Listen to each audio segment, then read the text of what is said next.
January 22nd, 2019, and the Super Bowl is set and ready to go. A lot of drama, a lot of question marks, and we cover it all. An incredible conversation with Adam Vinatieri. He talks about the Adam Schefter report this weekend, about him coming back for his 24th season. He talks about everything from playing under Bill Belichick's regime. He basically kicked this whole dynasty off. Yeah, he did.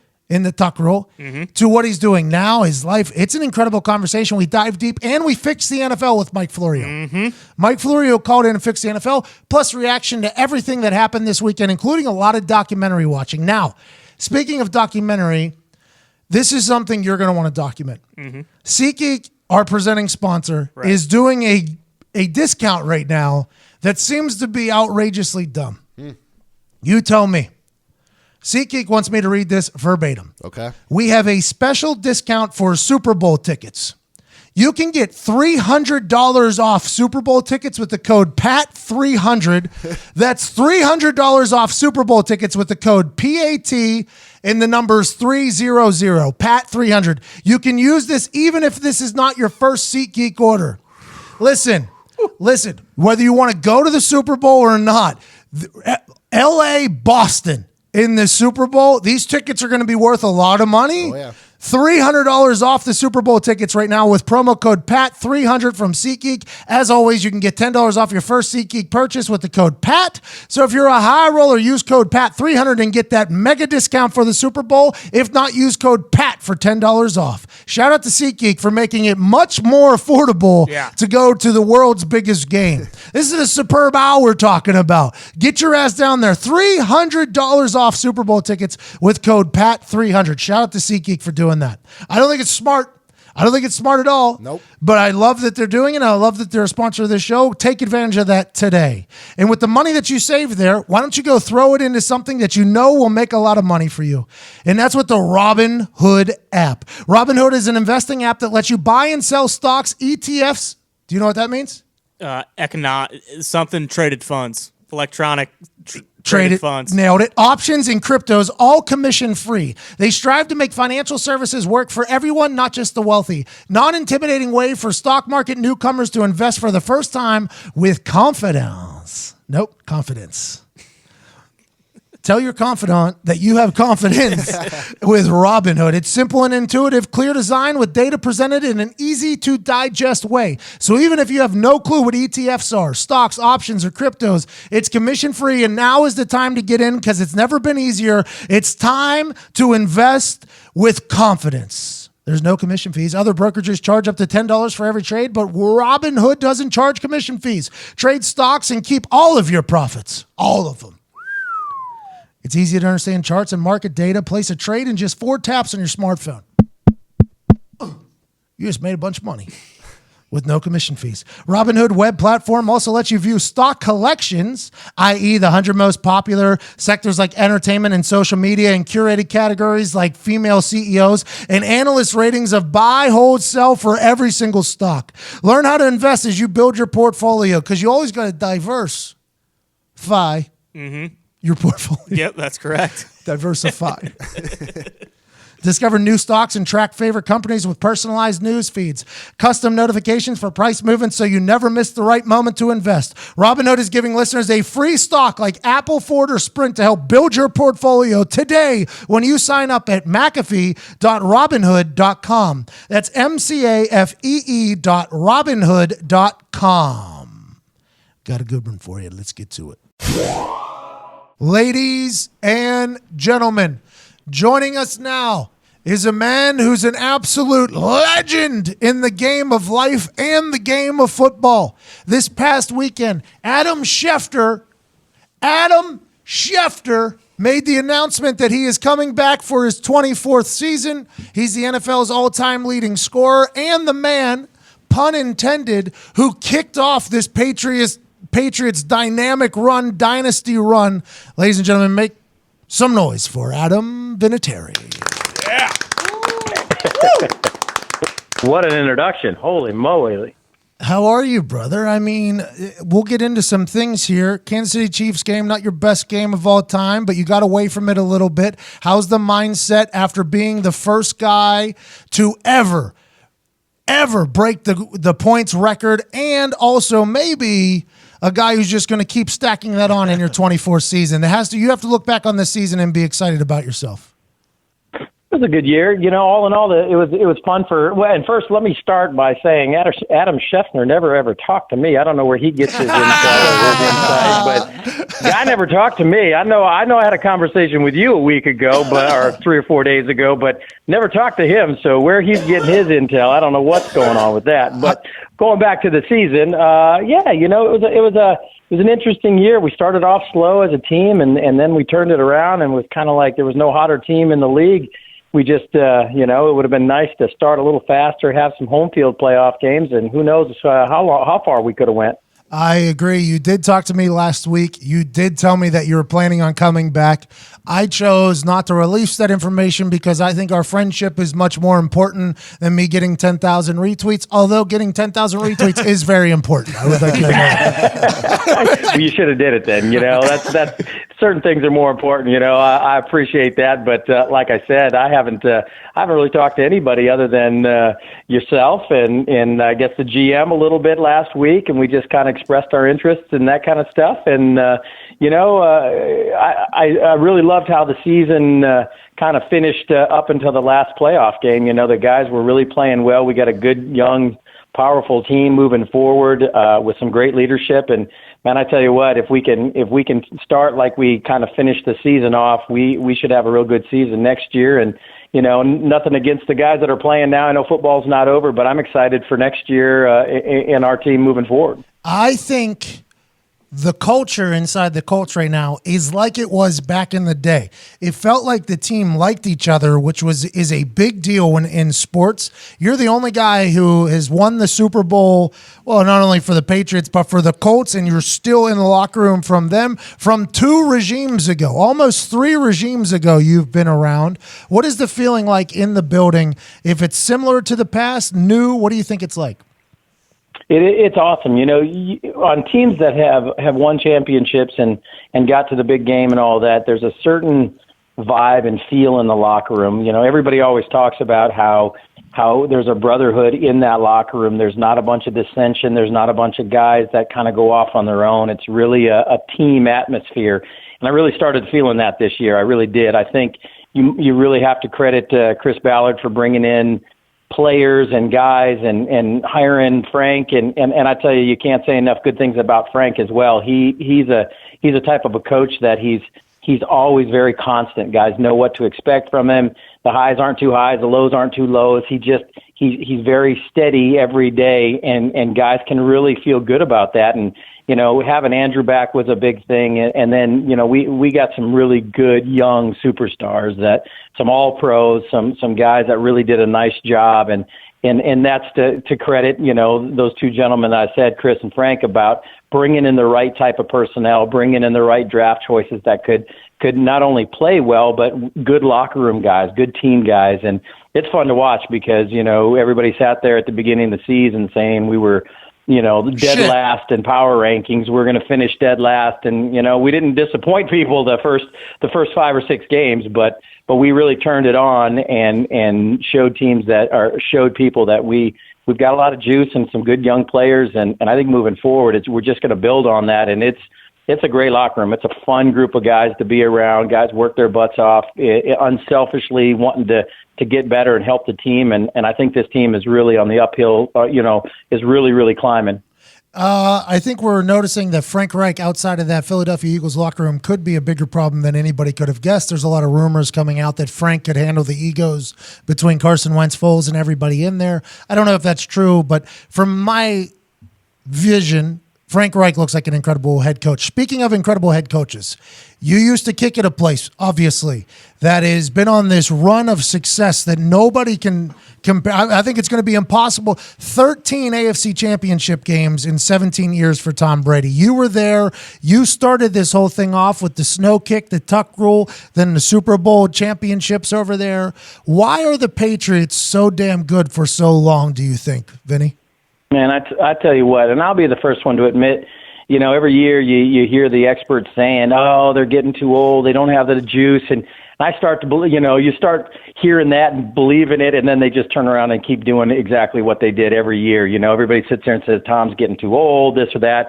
And every year in and year out, he just keeps showing up and playing in these big games and finding ways to win. And I tell you, between having him as your quarterback and having Bill Belichick as your head coach, he can make an amazing team with whatever he's got. I mean, he puts a game plan together. He gets guys to really excel and play to their utmost talent. And I tell you what, halfway through the season, everybody's talking, well, the Patriots maybe don't have it. And I always just sit there and shake my head and laugh, because as long as Tom Brady and Bill Belichick are there, they're going to be one of those teams that are always in the mix and in the hunt. And sure enough, they always show up for the big games. I saw, a quote or something earlier that says, man, people just can't wait till Tom retires. Well, myself included, being on an opposing team when he's playing and Belichick's coaching, it's always a tough day when you have to go against those guys. That's for sure. Did Belichick teach you anything mentally, you think, or anything whenever you were there that has made you become the greatest of all time at your position? Whether it was something he did in practice, something he said to you in a team meeting, something the way he carried himself. Is there anything that you took away from your era or your time with the Patriots where you're like, you know what? That has made me become the greatest kicker of all time? Well, I don't think it not only made me better, but it made everybody in that building better. I wouldn't say it's always a fun, comfortable place. I mean, you're always on check, I guess. Everybody's always looking to, every single time you do anything, they expect the best out of you. And you know what? He made players played better. I mean, he took average players and made them great, and great players even better. And the thing that he can do really, really well is there's in the National Football League in 2019 now, there's plenty of egos and plenty of people that feel a certain way, but he can take a group of men and make them play together. I remembered, there was a slogan on the wall that says, do your job. And I think he can make guys do that as well or better than anybody out there. Make sure you knew exactly what you were supposed to do individually, and then put a game plan together that if everybody did their job, drank the Kool-Aid, so to say, you had a chance of winning games. And I think as you see that year in and year out, it's easy for new draft choices or free agents to come in and believe in the schemes and the philosophies. And when everybody buys in, it doesn't matter how good the scheme is one way or another. If everybody's on the same page and everybody's doing exactly what you're supposed to, you're a hard team to beat. Did you expect this from Dwayne Allen and Philip Dorsett? I mean, I remember watching Philip Dorsett make one-handed grabs on the sideline, jumping up and snagging it, making huge plays in practice, but then in the game, he'd disappear.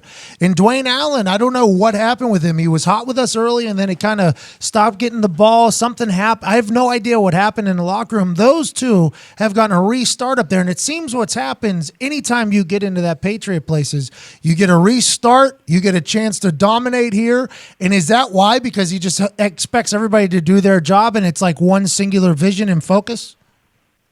I think so. I think everybody has a role when you get to that team. Any team, every team, you have a certain role. But I think, those two guys are playmaker type guys. I mean, Dwayne and Philip were both high draft choices. We knew that they were quality players, and I think, they plugged them into their role there and said, this is what I expect from you, and if you play well, you're going to get some shots. And credit both of those two players. They've done a really nice job over there. Philip's making big catches that are turning out to be touchdowns the last few weeks, and Dwayne as well. I mean, they're both playing very, very well and had a resurgence in their career, and kudos to them. I'm happy for those guys. They're former teammates and friends of mine. So, I want to cheer them on, and hopefully they do well. Do you remember Dorsett would make once a week, he'd make a top 10, SportsCenter top 10 catch in practice.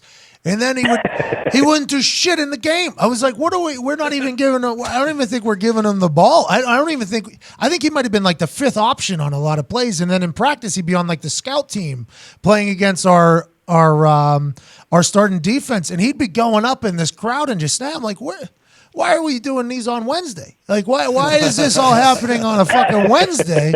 And why it was an interesting thing. You've got to see a lot of football in your life. And every time I go to these TV networks and they ask me, I get asked the same question. It's like, as a kicker or punter, do you think you can break down the game like other people do? I'm like, yo, I had a front row fucking seat to a lot of things, man. And Vinatieri, you've been doing this for 24 years now. Your football IQ is, I would say, I mean, let's put a Belichick ahead of you, I guess, because we have to, but in Tom Brady, but your football IQ is next level. I mean, situational wise, most situations in football revolve around special teams decisions at the end of it, whether it's the end of a half, the beginning of a half, going for it on fourth downs. Situational shit is normally all surrounding around special teams.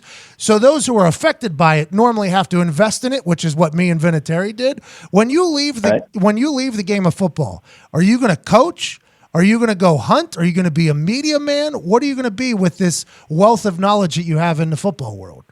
Well, I don't know. I don't know if I'm ever going to quit playing football. So, I don't know. I'm just kidding. Hey, hold on. This is man-to-man talking. We can dump this if your answer's wrong. Do you think when you retire from football, you're going to die like Paterno? I hope not. I got way too many things on my bucket list that I want to do. So if the good Lord takes me away, I'm going to be pissed because there's too many things that I still want to do when it's finally time to be done. That's for sure. What is on that bucket list? I see that too. You know, you see these people that work their whole life, and when they stop, they stop living. That not for me. I got a bunch of family stuff. I'm enjoying watching my kids grow and play sports and do all that stuff. So that's a ton of fun. But yeah, you'll probably find me on the mountain somewhere chasing after some animals and stuff like that. But I don't think I'll ever get completely away from football. I love it too much. You know, I love the relationships that you build, and hopefully I don't see myself coaching. I think those guys and God bless them, but they put in tons and tons and tons of hours that most people don't see and realize unless you're in the building. And so, they're the unsung heroes that help guys perform and do their best that they can do. And they don't get the recognition that they probably deserve unless you're a superstar coach like the coaches that we're discussing that have won championships and Super Bowls and all that. But, the assistant coaches that put in, 100-hour work weeks and sleep at home and don't go home till midnight and they're back in the building at 4:30 in the morning. That's a huge commitment and maybe a little more than I'm willing to do at this point. Hey, man, you're way too rich to be doing that shit. Yeah, man. Yeah. You're about to start collecting your 401k soon. You're also collecting an NFL paycheck.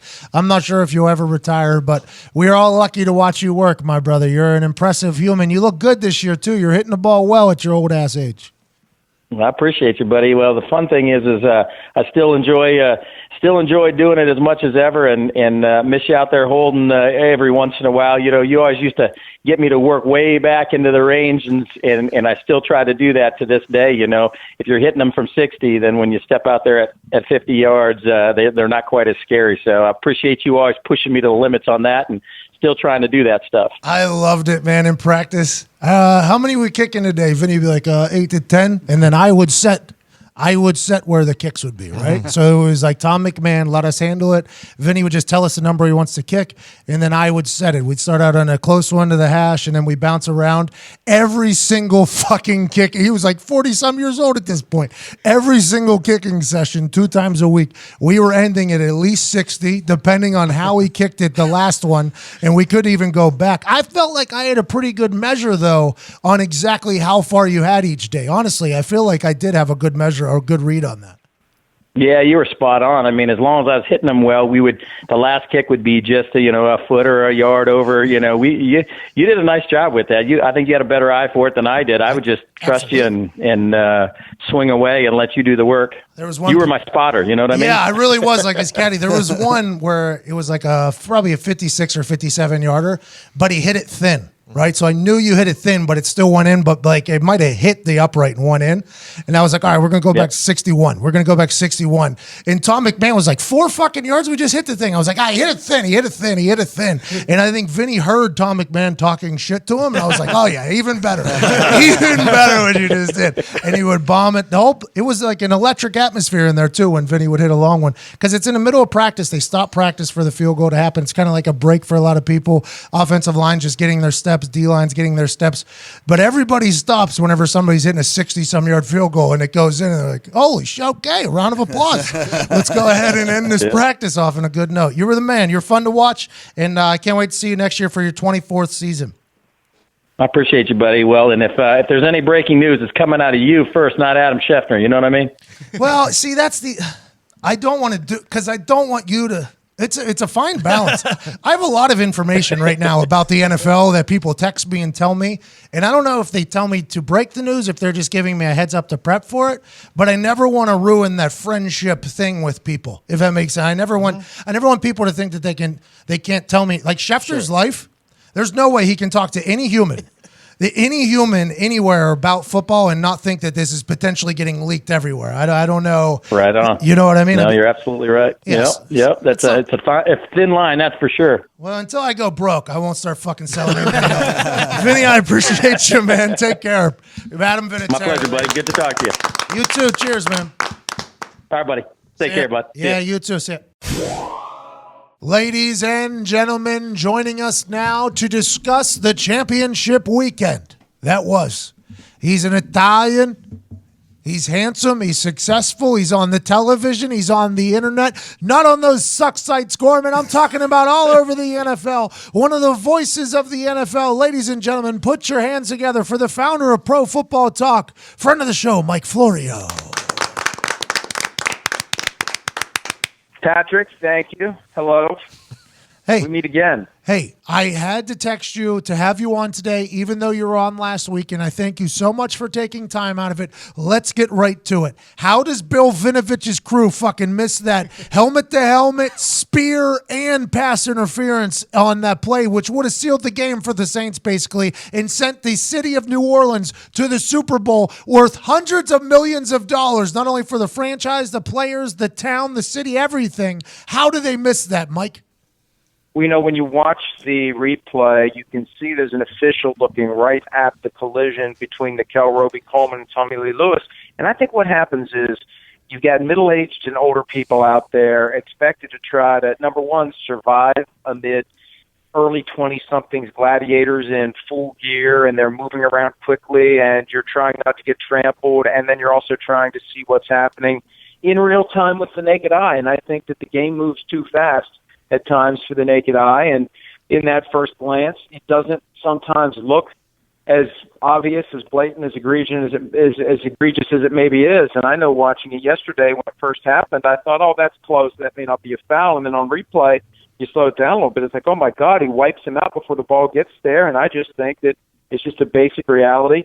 These guys sometimes miss the play, and that's why I've been an advocate for a long time of having someone there who is watching in a booth, who is a member of the crew, who is there to help them, not as a replay function, but just as a second set of eyes that is actually watching what we see at home to bridge that gap between what those officials are trying to see in real time while they're, number one, trying to stay alive, and number two, what the rest of us are seeing at home. And hopefully the NFL is going to move in that direction. I've never heard that they've considered it, but that's the easiest and simplest way to fix it, because you just can't catch every one of these plays in real time, and sometimes you need some help. I don't know if this is what the MLS does, but a lot of people showed up in my comments and were like, in soccer, there's a guy that's in his headset that's like, or a woman, sorry, that I meant guy like random human, in the headset while they're on the field, like, no, that isn't the right call, or yes, that is the right call. I think that would be an easy fix for this entire situation, and also speed up the fucking game.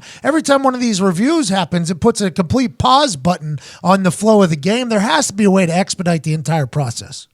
Yeah, and I say get somebody and put that person in black and white stripes, make them a member of the crew, and have them feel like a member of the crew. They travel with the crew. They're part of the crew. They go to meetings with the crew. They just aren't on the field. They are at that same vantage point the rest of us have, and you do it quickly. You make it efficient, and you still have the separate replay function. But you know what? You wouldn't need to use the replay function all that often, because so many of the obvious mistakes would be fixed immediately. And you would fix any mistake, whether it's something that's reviewable, not reviewable, anything that person sees that would be a reflection of what we see. When we shout at the TV saying, what in the hell is going on?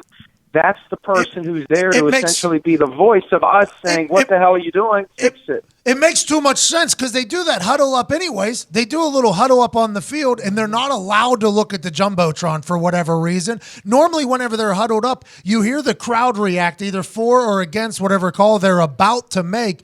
In that huddle, you get Cuzzy, who's up in the booth in the stripes, just be like, yep, we all just saw the same replay. That you guys are wrong. Just no flag. Pick that fucker up. We got second down. Let's keep it moving. Then they come out of the huddle. They look like heroes. We're picking up the flag. Boom. It's like nothing even happened there. If the coaches still want to challenge, the coaches can still challenge whatever they want to do. Let's take a little bit of a longer look. But that does seem, hey, Mike, that does seem like the right answer to this whole thing.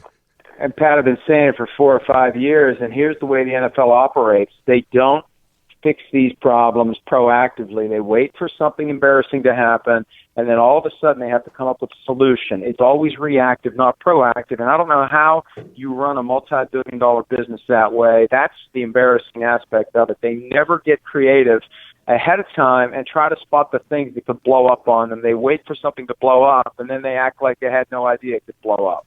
Yeah, that's the playing defense style of everything. Let's just see what happens, and then we'll fend it off if it arises. Because it doesn't matter till it matters, Mike. We all know that. That's the football world. How about on the other side there? The blatant missed call on the roughing the passer where Cuzzy slaps Tom Brady in the shoulder. That's on a third down. They pick up a nice first down there. D. Ford, what an idiot of a human, 6 inches offsides. The entire city of Kansas City, Missouri, and Kansas City, Kansas would have lost. 2 cities would have burned down if that happens. I mean, it was the AFC game had a lot of question marks in it as well, Mr. Florio. Yeah.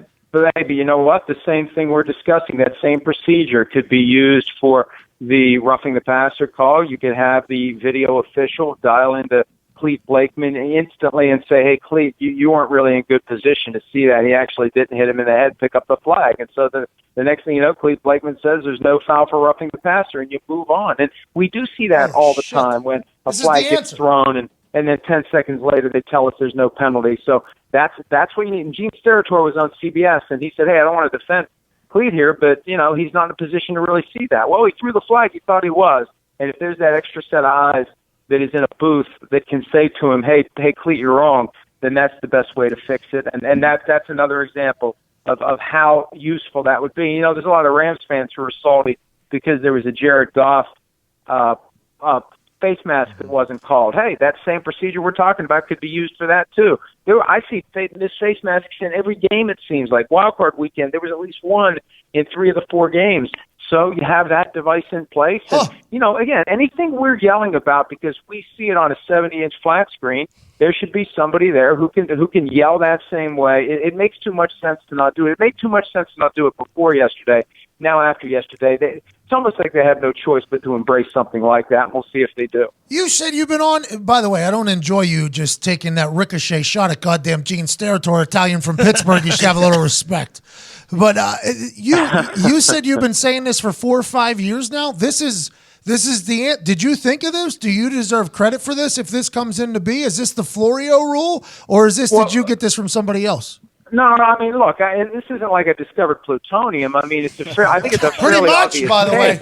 You know, I mean, I think it just makes sense. I've been bothered by that gap between what the officials see and what we see, and that's the problem. When you're in Pat, you've been there. When you're in the middle of it all, it feels different and it looks different than it does coming through a screen at home. And they need to get that gap between what the officials see and what we see closed, and that's the easiest way to do it. And replay review is too formal. It takes too long. It's too limited. They need to embrace the technology. And I've said this before as well. They need to just tear the officiating function down and rebuild it in light of all modern technologies. This is something that was crafted when the game first started 100 years ago, and they make a little tweaks and they make a little twists and they evolve it and they evolve it. It needs a revolution, not an evolution, and maybe that's what happens for this. Although I don't think they're nearly willing enough. This isn't bad enough to get them to say we have to completely rebuild the officiating function. But this other thing, I've been saying it for a few years, and I knew all along at some point it's going to become relevant because there's going to be a big enough of a screw-up to make it relevant. Hey, you sound like you're running for office there. We need a revolution, not an evolution. We need this. That was an incredible. This is a genius idea. No, we'll see if they do anything with it. Sometimes I feel like if they don't think of it themselves, they won't do it. Like they won't embrace things from college football because, well, college does it that way, so we don't want to do it that way, whether it's overtime, whether it's the college replay system. I think there are people on the competition committee that love the college replay system because it's quick, it's efficient, it's all handled on site, and they never have these controversies, and they far more often than not seem to get things right. Mike, Yeah. You can throw a red sock on a spot. That's a referee's right there. That's him saying, hey, I believe the spot is right here. Coach can throw a red sock on the spot, questioning that referee. Why can't the same be said for a pass interference or holding or defensive holding? Well, it's a judgment call, and that I get so sick of hearing that. Well, we can't look at these judgment calls. Well, you know what? Sometimes judgment is so poorly exercised, it's obvious, and you need to fix it. Just like yesterday with Tommy Lee Lewis getting wiped out. And I don't know if you guys have seen the coach's tape. I think it'll be available on Game Pass tomorrow, but I got to look at that play. Nickel Roby-Coleman was so grossly out of position. He's just like, oh, crap, and he ran across the field, and he could have played the ball and maybe had a pick six, but he just wiped it out. And it's clear that it was pass interference, and I don't care if it's a judgment call. There are some occasions where it's clearly wrong, whether you call it or whether you don't call it, and I think all those things should be reviewable. Bill Belichick's been demanding that for years, and there are some people in the NFL who think that because Bill Belichick has been yelling for it so loudly, that's one of the reasons why they won't do it, because they don't want to admit that Belichick is right. Isn't that a screwed up way to run $1 billion business as well? Greatest coach of all time. Let's not listen to him. He's a fucking idiot, and he cheats. That's probably what people say all the time. The Patriots dynasty is incredible. I don't need to ask you about that, even though you have incredible thoughts. What I will ask you about, though, Deion Sanders did the TV rounds this morning. The internet did their thing. A lot of people not happy with the fact that because Slater called heads, Tom Brady gets the ball. Pat Mahomes walked his team right down the goddamn field in less than a minute to send that game into overtime there. They thought Patty Mahomes should get a chance to see the ball in overtime no matter how successful the Patriots are. How do you fix the NFL overtime, or do you change it at all? You just mentioned the review going to the college style. Do you like that more than the NFL rules? What is your take on the whole NFL overtime thing? Well, if we're going to keep the overtime the way that it is with the current structure where it's still being played from scrimmage, I like the idea of the team that kicked off getting a chance to match any score, whatever that score is on the first possession. You get a chance to match it or beat it. Because that was 9 years ago when the Saints beat the Vikings with a walk-off field goal after the winning the coin toss, and they got a couple ticky-tack penalties, and they got the field goal range, and that's it. It's over, and Brett Favre doesn't get a chance to get on the field. I never thought that it should be only a field goal that gets to be matched. I think any score should get to be matched. And I hear people say, well, the defense has to make a play. Well, yeah, so does the other defense, but the other defense never had a chance to have to make a play because it was never on the field. We have all these rules that are skewed in favor of the offense. How can we expect the defense to have equal footing and an equal chance to stop an offense in this day and age? Why not give both teams an opportunity? Now, for the regular season, you could end up having games that go longer than they need to be. You could have more ties. I mean, I've been a proponent of just the concept of putting the ball at the 10-yard line. My dad used to take me to high school games when I was a kid, and I remember one of those games went to overtime, and in West Virginia, they put the ball on the 10. Well, screw the 25. Put it on the 10. Make it first and goal. And people lose their shit when I say that. It's like, oh, it's not football. Well, of course it's football. What do you? They're not going to come out and play golf. Football. The ball's on the 10. It's first and goal. You got 4 cracks at scoring, and you go score. And if they want to move it along even faster than that, say you can't go for 1, you always have to go for 2. Not on the third round, but on the first round. And, there are ways to make it better. There are ways to make it more equitable, and there are ways to reduce the number of total reps. Because in the regular season, that's one of the real concerns. You don't want teams taking an extra 50 snaps in an overtime setting. So if you would do first and goal for the 10, you get the thing done. I mean, how they settle hockey games now with shootouts. They settle soccer games with shootouts. Why not do something a little bit different that would be fun, that would be exciting, and it moves the game along, and you get a winner, and both teams feel like they had a fair chance to win. And also, in the regular season, if they're not going to extend to overtime, put the kickers out there, line them up at 50, 55, 60, 65, winning just like a shootout. Make it happen. Put a little pressure on them, and you decide a winner. The loser of the kickoff can get 1 point winner gets 2 points, whatever it is, just like in hockey. All right, Florio, I got to let. I'm shocked. Hey, I'm shocked you would want it to be determined by kickers. Well, I just think it makes the game better. I mean, whenever a kicker hits a 57-yarder, everybody loses their goddamn shit, no matter how bad the refs were bird boxing before that. All right, Florio, I got to let you go. Let me give you a quick idea that I had a couple years ago that I need to dust off. One idea I had that I thought would be exciting as hell. Put both teams on the field. You put the offense and defense at one end, one team versus the other, and you put the others at the other end, and you just go back and forth going for two like a shootout until somebody makes it and somebody doesn't. And you just and wouldn't that be something? Yeah. You just keep going back and forth with 22 guys at each end of the field just banging away at it from the 2-yard line. Well, the coin toss would be a big deal there because, I mean, depending on win situation, also where fans are set up, you would want your defense on one side as the other. But now both sides of the stadium get to play a role. Hey, Florio. Exactly. Hey, you got a lot of good football ideas. I don't know if you know that. Nobody listens to me. You're the only one who listens to me. Why don't you get in the league office and then I can feed you these ideas and you can climb to the top of the mountain? Commissioner Florio. They don't want to listen to me. It's because, you know why? It's because we're Italian. They don't like Italians. Yep. Hey, heads or tails? I'm going to do a coin toss on the way. What's the world coming to? They don't like Italians. She's prejudiced against Italians. What's the world coming to? It's unbelievable. It's getting smarter, I think some would say. Heads or tails by you, Florio? Tails. Wow, that's a wild guess. There it Normally is. you bet on your dick. It's a What's tail. that? It's a tail by get him Mike in Florio. office. Get It's him a in tail. office. Congratulations. You just walked down the field, won the game. Thank you so much right, for the good deal. interview. Follow along at Pro Football Talk. PFT PM is his podcast. In the AM, he's on the radio, NBC Sports Radio. He's on NBC Sports Television. And he should be in the New York office of the NFL fixing the league. Thank you so much, Mike Florio. You're the man. Thank you, Mike. See you, buddy. Incredible guest there on the tails. Great conversation with those two Italians. A lot of Italians on the show today. A lot of Italians. Let's face it, guys are terrible at taking care of their health. Studies show that 70% of guys who experience erectile dysfunction don't get treated for it. That's bad. Because the thing most people don't realize is that ED is like a check engine light for a man's body. It can be an indicator that there's something more serious going on, like a heart issue or diabetes. Thankfully, our sponsor, Roman, has created an easy, discreet way to get checked out by a doctor and get treated for ED online. Roman is a one-stop shop where licensed U.S. physicians can diagnose your ED, then ship meds right from their pharmacy to your door. With Roman, you don't have to wait in waiting rooms, deal with any awkward face-to-face conversations, or make any uncomfortable trips to the pharmacy. You just have to visit getroman.com/USA. That's getroman.com/USA. Complete an online visit, chat with a doctor, and get real FDA-approved medication, if recommended by your doctor. It's all prescribed online and delivered straight to your door in discreet, unmarked packaging. Guys, go talk to the doctor.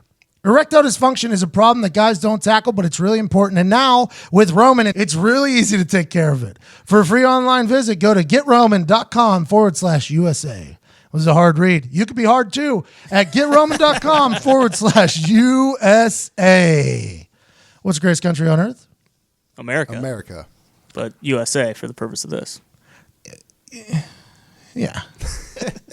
Yeah. Shout out, by the way, to Roman handling these things. A lot of people got the little wacky inflatable flailing arm guy every once in a while down there. Go ahead and play with a baseball bat down below. Don't be shy. Don't have any shame. Go to getroman.com/, which we learned last week. It was a learning lesson for all of us. USA. Also, it's a new year, 2019. Resolve to rest this new year. A quality night's sleep helps you recover from distractions faster, prevents burnout, make better decisions, improve your memory, and overall make fewer mistakes. Ever heard of it, Foxy? A lot of them. It's not marketing. Really? Mistakes, yeah. That's how you become a better person, though. I mean, we're a small business. We can't afford a lot of them. No, I'm just talking about life. Well, it's not marketing. It's science. To design a better mattress, Lisa leveraged 30-plus years of experience and hundreds of hours of testing science to develop the perfect mattress for all body shapes and sleeping styles. Lisa's mission is to provide a better night's rest for everybody. Through their 110 program, they donate one mattress for every 10 they sell. That's more than 31,000 mattresses and counting, Foxy. Lisa strives to leave the world a better place than they found it. That doesn't stop with mattress donations, which is a lot. Together with the Arbor Day Foundation, Lisa plants one tree for every single mattress they sell.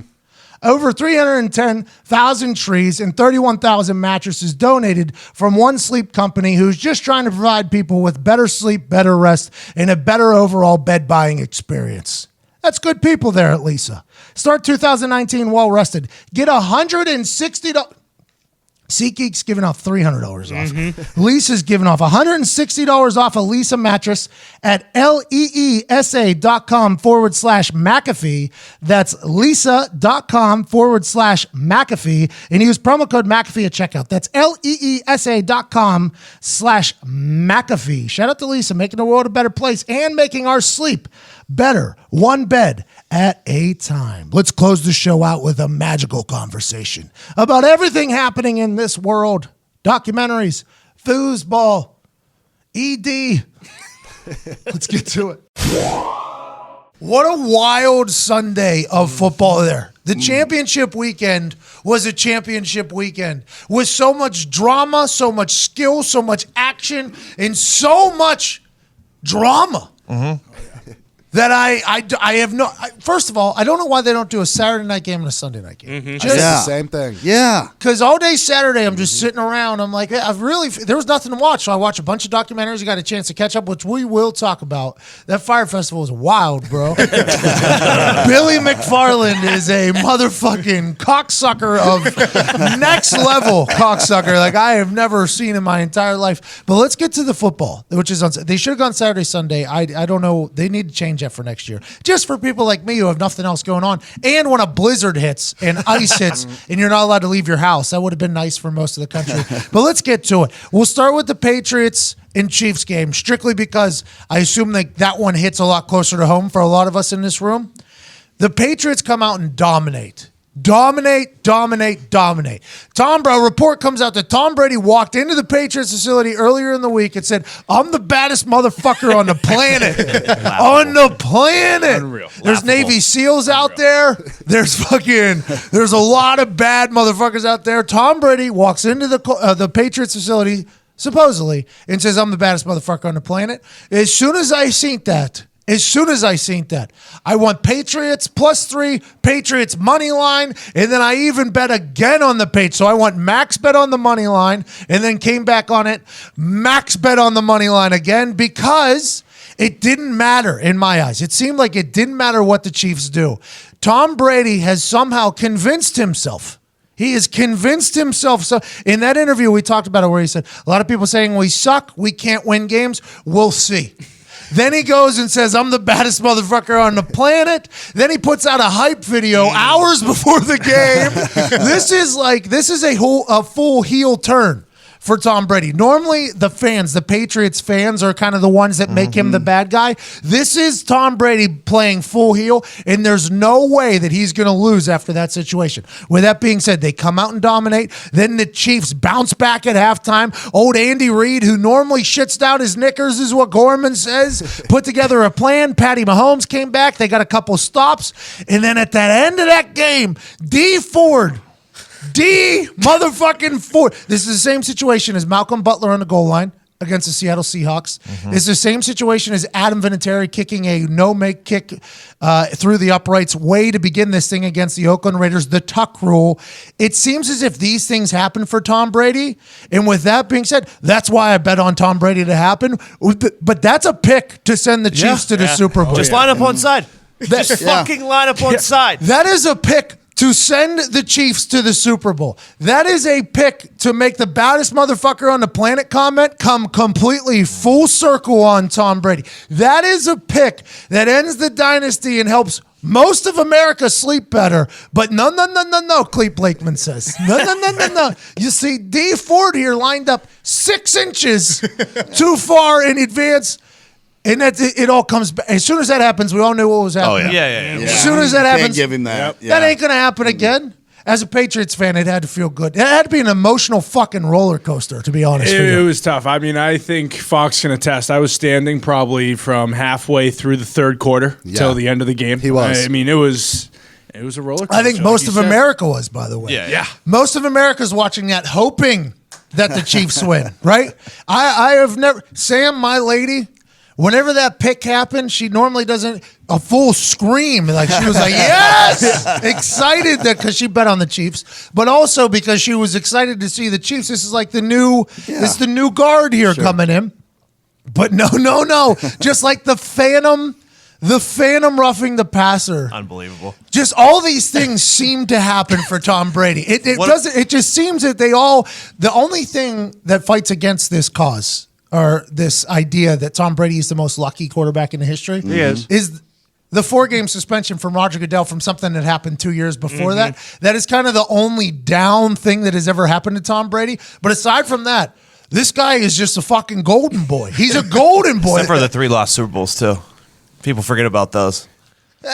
Whatever. See, in my head, like a lost Super Bowl is because I was in one and I did lose one. I was a part of a team that lost one.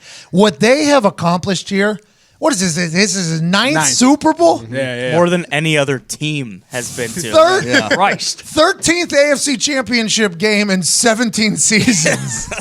It is an unbelievable dominating performance from beginning to end for Tom Brady. But boy, the Chiefs are going to fucking regret that for a long, long, long time. Long time. Now they're playing the bad boys for life. We ain't going nowhere.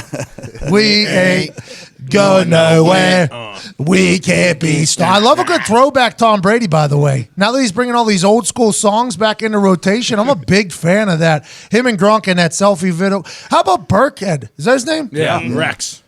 He was... I was doing a show with AJ Hawk, and he talked about Burkhead being this guy. Whenever he was on a team with him, he's like, I was teammates with Rex. He is unbelievable. It's just that's like a Patriots player, just a classic Patriots player. He's going to do everything right for you. He's going to make big plays. James White, Michelle, and Tony fucking Romo. Oh God, unbelievable! He's so good. Oh, he played better than Brady yesterday. He was outrageous. I know there's some people that don't love Tony Romo. I might have been on the early. His sound effects. They just chill the fuck out, and even yesterday during the game, he had some big misses. But the way he can see a game is next level to me. If he didn't have the body of like Ty Schmidt, you see a guy. If he was like 6'4" or something like that, and had like the QB, he knows where to go with the ball. Exactly. Yeah. I think that's what's happening in his head is whenever he's doing all that. Like last night, whenever he went to sleep after the game, where he called everything that Tom Brady was going to do. So he was in Tom Brady's brain basically. He has to have that moment where he's like, if I was just as tall as Tom, if I was just as tall as Tom and could throw a ball just as good as Tom and was with the Patriots, I could have been Tom Brady. That's what Tony Romo has to be thinking. But he was giving me things to look for that I've never, ever encountered before. And I started thinking back in the Rolodex of commentators and analysts. I think a lot of guys might try to do that early in their career. Like, oh, look for the post here from this. And then they're wrong. And then what happens? The TV people tell them, like, hey, stop trying to guess what happens. Just call the game as it comes, right? Tony Romo, from beginning to end here, seems like they're like, yeah, we need you to start predicting the calls more. There was one time where he was like, Gronk's going to get chipped, running back's going to get chipped, then he's going to hit Julian Edelman over the middle. And this isn't a 4-second period right before the fucking ball snapped. He's like drawing circles, chip here, Edelman's coming down the middle. And then lo and behold, if you just watch the exact thing and turn around and just call you, that motherfucker was spot the fuck on. Even on running plays, he's like, well, they got to call a draw here when it was like 3rd and 17, which a lot of people do know, but sometimes it isn't always a draw. Fucking right on cue. The game-winning run, he goes, Kansas City's got to sell out here. They're about to run this ball. Kansas City's got to sell out here. And then all of a sudden, Burkhead just right down the middle. And I'm like, Tony Romo just called that entire last drive right there. Just called the entire thing. I don't know why somebody, and I tweeted this, I don't know why somebody doesn't back the Brinks truck up and just dump it in Tony Romo's fucking yard and be like, yo, just be our D coordinator, bro. Just for fucking 25 minutes a week. We just need you right before the game and maybe just get on the horn with our fucking actual D coordinator and be like, oh, probably right over the middle of Julian Edelman again. It looks like it's going Julian. Oh, look, they got Gronk singled up top. Okay, if that safety crashes down, they're going to go right back to Gronk. Then the safety Sorensen comes down, and it's right to Gronk. Yep. It was unbelievable. I felt like I was learning football for the first time. I felt like a little kid. Do you think he watches like film for all these teams? No. Probably knows no research at all. What? Yeah, Like, what probably. the fuck was that? Well, like Collinsworth does it like all weekend, all week. He does every team, he breaks it down. You think he does the same amount? Yeah. I assume. You think Tony Romo knows exactly what's going to happen without watching film? I thought it was just his quarterback mind. This is unbelievable. That was one of the dumbest things you've ever said in your entire life. And he definitely did not mean to be dumb there. No. That was not like a Zito fucking. It was fun to watch, but watching Tom Brady on that last drive, we all knew what was going to happen, right? Mm-hmm. We all knew it was going to happen. But then he left, 40-some seconds for Patty Mahomes. Mm-hmm. Yeah. It's like, wait a minute now. Maybe they gave old Patty Mahomes too much time. They go down the field, and then again, it was just, that was a classic shootout. I think it said 40 points in the fourth quarter. 38. Yeah. That's unfucking Poor believable. underbetters. Poor underbetters. Man, they had to have it locked. Yeah. The only thing I bet was Patriots +3, Patriots money line. And I hammered it again after the quotes came out. And I made good money this weekend off of my book. I felt real good about it. But that fucking game was outrageous. That's exactly what football is supposed to be, man. Yes. Yep. Oh, God. A full-on roller coaster. A full-on roller. Now, granted, a couple bad calls. Couple bad rules gonna happen? too. Let's go to the rules. I don't Yeah. like this overtime. Yeah, for I agree. AFC Yeah, I agree. Championship games, man. Give Mahomes the football. That's all I'm asking. Yep. I know. That's all I I'm asking. agree. Just give him the football. I'm not saying he's going to win, but give him a chance to drive his team down the field. I saw that reaction out of everybody too, but the Chiefs knew, right? The Chiefs knew if Slater calls heads, we want the ball into the ref's mic, by the way. Great call by Slater. Send a special teamer out there to call heads or tails, by the way. Probably got good luck. He screams it. I don't like the ref having to explain the overtime rules before the coin toss. Let the fucking commentators do it. If the players don't know the rules, they shouldn't fucking be out there. They don't either. I read an article. One Patriots player was, Rams player was on the sideline asking if we score, we win. Well, good. Let his fucking coach let him know then. Because Clete Blakeman having to do a 3-minute set on the rules of the overtime there when it's echoing throughout the fight. It was just, they put the refs in a bad position. Yeah. There's no reason for that ref to have to explain the entire overtime rules. But Slater screamed, heads, we want the ball into his microphone. I thought he did that in a clever He said manner. he always calls heads too because his dad passed that on to him because God is the head of their life, so he always calls heads. So they knew he was going to call heads, right? So, well, see, Reggie Wayne had him Vinatieri said he always call heads because you bet on your dick. Two different philosophies. Same result. Reggie Wayne never said it to me. He said it to Vinatieri. Vinatieri said it to me. So it was like kind of a game of telephone with Reggie Wayne there. It's a real shame. But yeah, I believe that it would be nice if Mahomes got the ball. I don't like the college rules though. Everybody's like, go to the college rules. I was like, I think those rules suck too. I think they take away, mostly because I'm a punter. So I think they take away a huge part of the game. Another thing, they kept zooming in on Julian Edelman's thumbs. I thought it hit his bicep. I did too, yeah. They kept saying, But oh, if you look at that thumb again, there's a little quiver. yeah, but then they And show I'm the looking other right side. at you, Connor. There's a little quiver. Nah. They show all the angles. They though. showed the It's other not angle, close. and it was They an missed optical everything. That's the illusion. most not even Patriots close. bounce of all But fucking time. I think it hit his bicep. I don't know. That one angle looked like there was about a 3-inch gap between his bicep and the ball. See, I didn't see that. I saw it with his hand. When I they didn't showed both sides, I agreed that it didn't touch him. It's See- the most fucking. But from the one angle, it Patriots looked thing of like all time. hitting his bicep caused the ball to turn. And you're like, oh, yeah. So whenever they kept showing the thumb angle from the side, like the optical illusion side, they're like, look, it hits his thumb, and then they showed it straight on. It was nowhere near his thumb. So it's like, okay, so that automatically disqualifies that. The bicep, I didn't think they showed an angle that showed no bicep hit. To be honest, I didn't think they showed. There was like a shadow, I guess, that showed up on his bicep there, but they kept zooming. I thought they were zooming in on the wrong parts. Personally, and remember, those refs only see what the TV people see. Correct. That is a TV. There, and that guy Clete Blakeman with his little earpiece in, he's looking at the little tiny little screen. That is not. He's not doing shit there. Nothing. That he's just standing there. Yep. So he might as well be talking to himself. They're not even talking to him. They're talking amongst each other in there. I think they're listening to the announcers too to see what the announcers are saying in New York in the headquarters there where they have all the TVs. But they kept zooming in on the hands. I didn't think it was the hands because it was clearly showed on the. I thought his bicep maybe hit him. But what are we? A millimeter away from the Patriots? There was so many There's a inches. millimeter from the Patriots there. An eighth of an inch for the Patriots to lose that game again. And it's like these things just continue to happen because they're the golden boys up there. I don't get If it. they're going to review scoring plays whenever throughout the game, Yeah. and I know it doesn't in 2 minutes, they should be able to review penalties that absolutely change Everything. Yeah, like the roughing the agree. passer. Like the roughing the passer, like Yeah. the pass interference non-call. And everybody's been saying the last 24 hours. CFL, you can challenge those. Why not give 2.5? You made a call. I disagree with it. Let's go to the tape. Well, see, the CFL I think is kind of shitty football, but the idea the of rules what are they good. I just said this on the Pittsburgh Morning Show. We have the challenges because technology has surpassed the human eye, right? Like the refs, everything's happening in such a quick fashion. The refs have no shot out there, especially all these old white dudes who are very unathletic. They have to keep up with these people running 4.240s and the ball flying faster than it's ever run.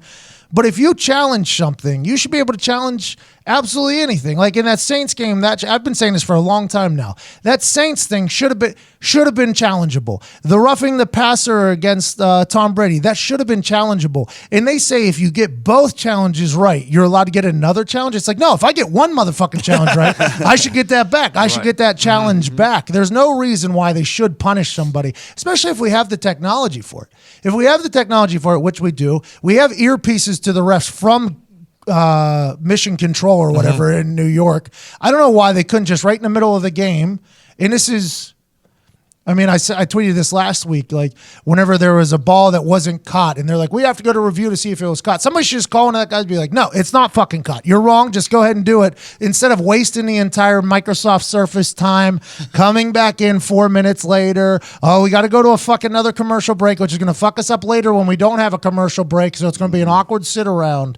I do believe there's a lot of advances that could be made. Probably part of the $40 million Microsoft pays. Yeah, I mean, I'd rather sit around for those the best, 5 minutes. Hey, if the they best get it right. Microsoft Surface commercial was Belichick fucking hawking that thing. Shows the ref, and then he just fucking gronks that thing. That was beautiful. That was the most emotion you've seen out of Belichick in a long time. He was worried. I think he was. I think he's very worried. You think he's very worried about the Rams? I don't think so. No, I think that was the moment right there. That was the game. What do they got? He's going to sleep good at night. He's got 2 weeks now to prepare for that. Yep, for a young quarterback too, young Jared Goff. And a few weeks of prayer for the Eagles too. On that Pittsburgh true. Nick Foles. True. Nick Foles. That Nick Foles is your that Pittsburgh morning show I was on. They go, all right, Brady or Goff, who you picking? I was like, I mean, are we just specifically picking Goff or Brady? I mean, you got to go. Let's go with the Rams Saints game, though. Let's dive into that. What a fucking joke, man. What a complete and utter joke. I guess the people that aren't about it are like, well, the refs shouldn't be able to. I always say, if you win by 30, the final field goal of the game doesn't matter, right? That's always like, if a kicker misses the game, you always see people like, yeah, but if they would have done this, this, and this, it wouldn't have came down to that. And I'm always on that side because it gets a kicker out of heat. I'm all about that. But whenever people are saying, well, you should take it out of the ref's hands, it's like in boxing or fighting, they're like, take it out of the judge's hands or whatever. It's like sometimes you can't. Like sometimes you can't. In this particular case, I feel like the Saints did everything they possibly could to win that game, and they clearly got fucked by Bill Vinovich and his. It was a pass interference, it was a helmet to helmet, and it was a defenseless. It was 3 penalties. It was 3 penalties in one play to win the Saints the game, basically, and it was a no call. I don't even know how that's possible. I don't even know how the fuck that happens if your profession is to call football games. I thought Fox was showing a bad angle. Made it look bad. I saw you. Look bad. He decleated him. He literally dove at his face. I haven't seen the all 22 yet to make the final judgment. He looked at the ball, could have picked it off probably, and decided to just turn and destroy this. And that's the second one he had that game, by the way. That Roby Coleman. Coleman. He said he thought it was going to be a bang-bang play, but he said he knew he got there late, and his exact quote was, I just whacked his ass. Yeah, he did. He did. He had one earlier in the game where he did the same thing and then he got up celebrating. I was like, that was definitely a pass interference by you, but I like the fact that you celebrate. Chris Collinsworth on Dan Patrick's show yesterday said, yeah, Tommy Lee Lewis didn't get up looking for the flag, and he thinks that could be a reason why a flag wasn't thrown. It's like, okay, so now we're saying that players have to bitch to get calls? Yeah. Because all the players that get bitched, all they do is get yelled at for bitching the entire time. But now it's like, no, well, maybe if he bitched there, he gets the call. It's like, well, what do we want from these? Yeah, also maybe he didn't even remember where he fucking was. You know? Should have went into concussion protocol, possibly. I think, how about the Rams beat the Saints? Well, I mean, The Rams and that ref that did not. There's two refs there that could call that pass interference, by the way. There's two of them looking in that area. So I don't think it's actually Bill Vinovich, even though he's going to get the heat for this. There's two people that could have called it. So let's say the Rams and those two refs that clearly could have called that, which seals the game for the Saints. Let's assume they go in and score there if they get that game over. The Rams and those two refs beat the Saints without the reigning offensive MVP being their number one option on the field. I don't know what's going on with him. I think McVeigh pulled him. They said that there's no injury report for Todd Gurley. He was staying loose over there. The announcers kept saying, well, there has to be something more going on here. I think McVeigh sees that C.J. Anderson is literally in about his second NFL week. He's in his second week as a running back. He's very fresh. And I think he pulled the trigger for C.J. Anderson. But when it mattered, it mattered. And when they did, they put in Todd Gurley. But for a lot of that game, they had Gurley benched. That was very... We had 2 drops early. He looked rattled early. You wonder if he didn't he get a stomach bug or something, and they just don't want to say anything about it. He didn't play that much against Dallas either. He's coming off an injury too. He ain't right. But you would have definitely thought for the Rams to win that game, they would have had to rush. He didn't play the last 2 weeks of the year. Yeah, for more C.J. than Anderson 55 yards. had 100 yards rushing in the last 2 regular season games of the year too. Yeah, that's what I'm saying. I would have never thought they would have pulled that game off with that amount of rushing. But last week, didn't Gurley have like a 35-yard rush where he was like pulling away from everybody? Well, he did.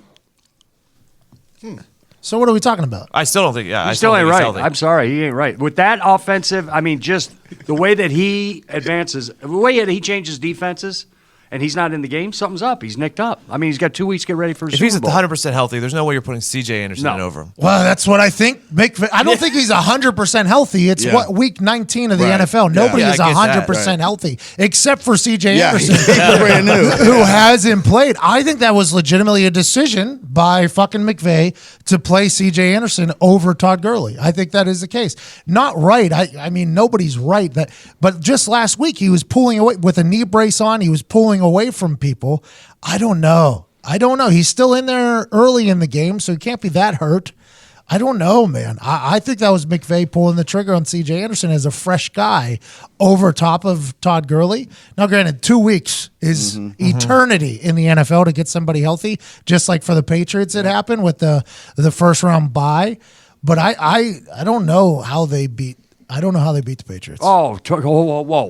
Pressure up the middle. There's one way to beat the Patriots. Get in his kitchen. Who? What did I say? The Patriots. Get in his kitchen. You got Ndamukong Suh there. You got Aaron Donald there. You got outside edge rushers. Get in his kitchen, and he's a different quarterback. Only team to give up no sacks this week. That's fine. Scarnecchia is the real deal. He's the reason we're here. Swear to God.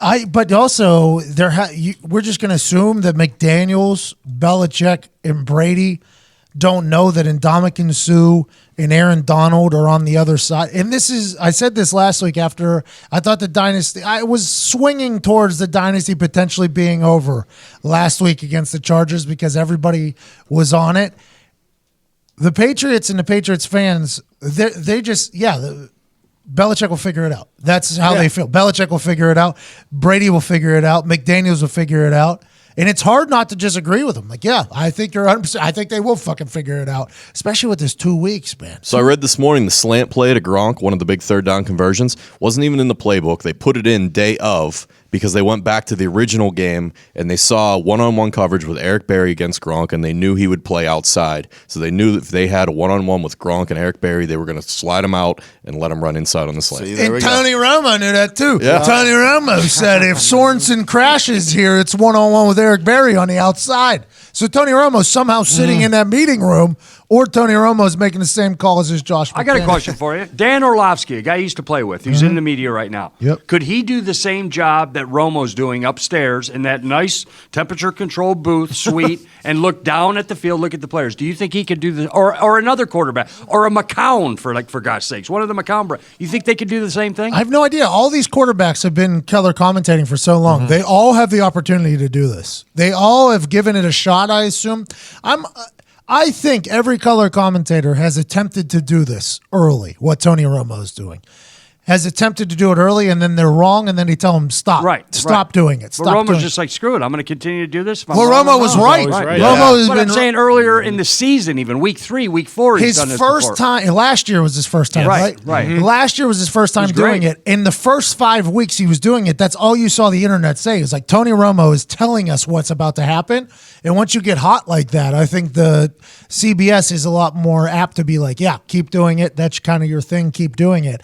I think it might get like Orlovsky. Let's say he gets up there and he tries it like 3 times and he's only 1 for 3. He's gun shy. Well, I don't think he's gun shy. I think the TV people are like, yo, stop doing that. If you're not going to get it right, stop doing it. For Romo, it was like he got hot. I'll be interested to see, though, if a lot of more announcers and commentators try to do it. He didn't do it for the other side of the ball. I don't think he knew what the Chiefs were going to do as much as he knew what the Patriots were going to do. Yeah, it does seem as if he was inside the Patriots huddle. Well, because Brady's much more of a if you see this, you do this quarterback versus Mahomes, who knows what the fuck he's going to do. He's made a couple throws yesterday that were just fucking outrageous. Old Patty Mahomes. Old Patty Mahomes was getting sacked. Feet were getting taken out from under him, and he threw a fucking sidearm like 20-yard ball. And then the pass, the no look that Kelsey drops, by the way. Come on, Kelsey. We need that highlight there. You have to wonder if now in basketball, pickup, I'll throw a no look pass. The issue with the no look pass is the defender doesn't see you looking that way, but also the person receiving the pass has no fucking idea that ball's coming. You got to like keep your head on a swivel at all times. I wonder if that one kind of caught him a little bit because Pat was clearly looking to his right and threw it across the body just like the last time. Great football games, though, man. Great football Edge of your games. seat. It was. It was edge of the goddamn seat the entire time. 2 overtime games? That doesn't happen. That was the first time ever, I think, wasn't it? Greg Zuerlein with a 50. It doesn't matter how bad the refs fucked up on the Goldberg spear pass interference miss. Greg Zuerlein had to make a 57-yarder to win. He misses that. Drew Brees probably picks up 2 first downs. Will Lutz hits a 50-some-yarder, right? Or a 40-yarder. There is a lot on the line there. Whenever you send a kicker out to kick a long field goal, the amount of confidence that McVeigh had to have in that, next level. GZ's all the way back. The 48-yarder to send it overtime, that's a whole different animal of a kick because you miss, you lose. You make it, we get to play more. It's not like a fun kick to make. And somebody who kicked like 4 or 5 game tires but never really got a chance to hit a game winner, those fucking game tires are a nightmare. Because only thing that's going to happen is everybody's going to hate you. The only thing that's going to happen is everybody hates you. He hits a 48-yarder. Johnny Hecker turns the entire game around. Love that. Fake punts in the NFC the last 2 weeks have decided the winner. Thomas Morstead and Taysom Hill did a fake punt against the Eagles, turned that entire game around for the Saints. Then Johnny Hecker throws a stop route out to the Sam Shields. That turns the entire game around for the Rams. Sean McVay actually said in the post game, we wanted some momentum. When you can't get momentum from Jared Goff, Todd Gurley, C.J. Anderson, Brandon Cooks. By the way, he had a big day. I thought they should have went to him a little bit more often. They still win. It doesn't matter. When you can't find momentum from them, you go to one person only, the punter. Obviously. That's what you do for the brand. You do that. For a while, it seemed like he was throwing a ball a game. Like they were running a fake a game. He has 20 attempts. He has 20 fucking attempts. Unbelievable. He came in with Jeff Fisher, though. So Jeff Fisher had him early. Jeff Fisher was the king of just letting her fly. I mean, Jeff Fisher against the Colts one game as the Titans coach, He let off the game with an onside. I think he did. Every kick was an onside kick. I think he did like 6 or 7 straight onside kicks. Every single kickoff was an onside kick. And they said, why? He was like, well, we were just trying to get the ball out of Peyton's hands. And he was like, well, we give him the ball at the 50. He's probably going to get there anyways. So that's the way Jeff Fisher played, and it just kind of carried over. And shout out to Hecker for taking advantage of those opportunities. It would be very nice to play in that type of environment if you're a punter, but Johnny Hecker's made the most of it. I think he's like 12 of 20 right now on his pass attempts in the NFL. How about McVeigh? Hasn't even turned 33 yet. Jesus. Yeah, there's a video of Sean McVeigh playing high school quarterback the same year that Tom Brady went to his first playoffs. Him and Edelman played against each other in college. Yeah, Miami and Kent State. Absolutely hysterical. Wow. Yeah, him and Edelman played against each other in college. He's playing high school football. He looks exactly like a guy the Patriots would like, by the way, playing football. Oh, yeah. He looked like a little tough white guy. It's fast. There's a 50-year difference between Belichick and Brady combined versus McVeigh and Goff. Oh, 50 years. Do we like Goff? Yeah, why? Yeah. I think so. I think he's solid. He was good. Really? He made some He was really dropping good it in He the made some bucket. really good throws. He really yesterday. was. He had a couple on the run, too. That ball he put in Cooks' fucking bread basket. Oh, Yeah. That was an incredible pass. I think he was double teamed at the time. I think he was double teamed and he brought it down from the fucking clouds on him. Other than I don't think Breeze looks the same. I really don't. I don't either. I've been saying that the whole last quarter of the season. Diggs, you said it last week that his arm was short. Looks tired. He's 40. Yeah, I And know. I don't see a DB9 therapy. Right? No. I mean, there's a There's also a TB difference between being 40 and 6'4" and being 40 and 5'11". Yeah. Well, TB12. I would wonder if the DB9 would be anywhere near the TB12 because he does keep doing like the shoulder shimmy.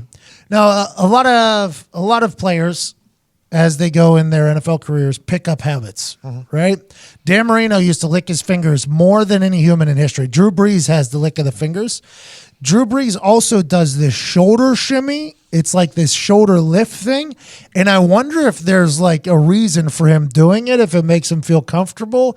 It might be like a little nerve or something. Well, we did have that surgery that no one comes back from, that he did come back from. Oh, this is one Andrew Luck had. Yeah, this is when he went from San Diego, and then Miami wouldn't sign him because of the shoulder, and he went to New Orleans. I think it was the same exact surgery that Andrew Luck had because there was a lot of thoughts that Luck should think about going and seeing the trainer that did the Drew Brees one, and I don't know if that was met with resistance or he didn't or whatever.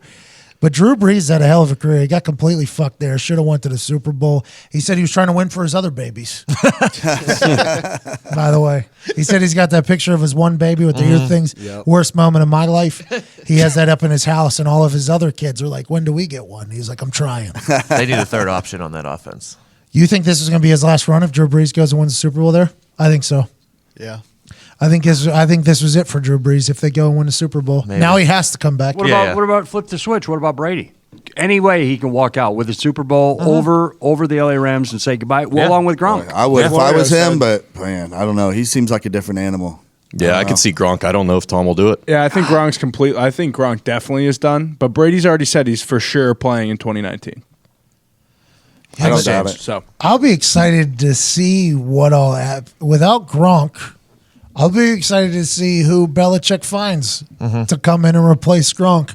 Okay, so we're missing a game wrecker. He's retiring. All right, why don't we just go find one of those? And he's just got his little fucking crew of minions just searching the world.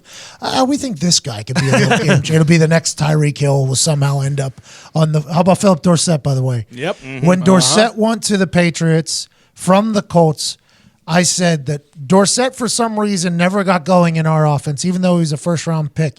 But some of the catches he was making in practice were next level. They were Randy Moss type shit. He was jumping up, snagging balls over people, one-handed catches. I said, I don't know why he never worked with us. I really don't. I don't know why he never worked with us, but the Patriots are getting a good wide receiver because of what he had showcased in practice. And then lo and behold, an AFC championship game, double covered in the middle of meat, he snags home a tutter. He's got to be feeling great. His entire career has been resurrected up there in New England. It's a win-win for both. Trade what? Jacoby Brissett, Philip Dorsett? Wasn't that what the deal was? Yeah, we didn't. I mean, Jacoby Brissett was a great pickup. We wouldn't have had a quarterback going into the He's a season. great, solid backup. Great pickup, but he's not catching a touchdown in the AFC Championship game.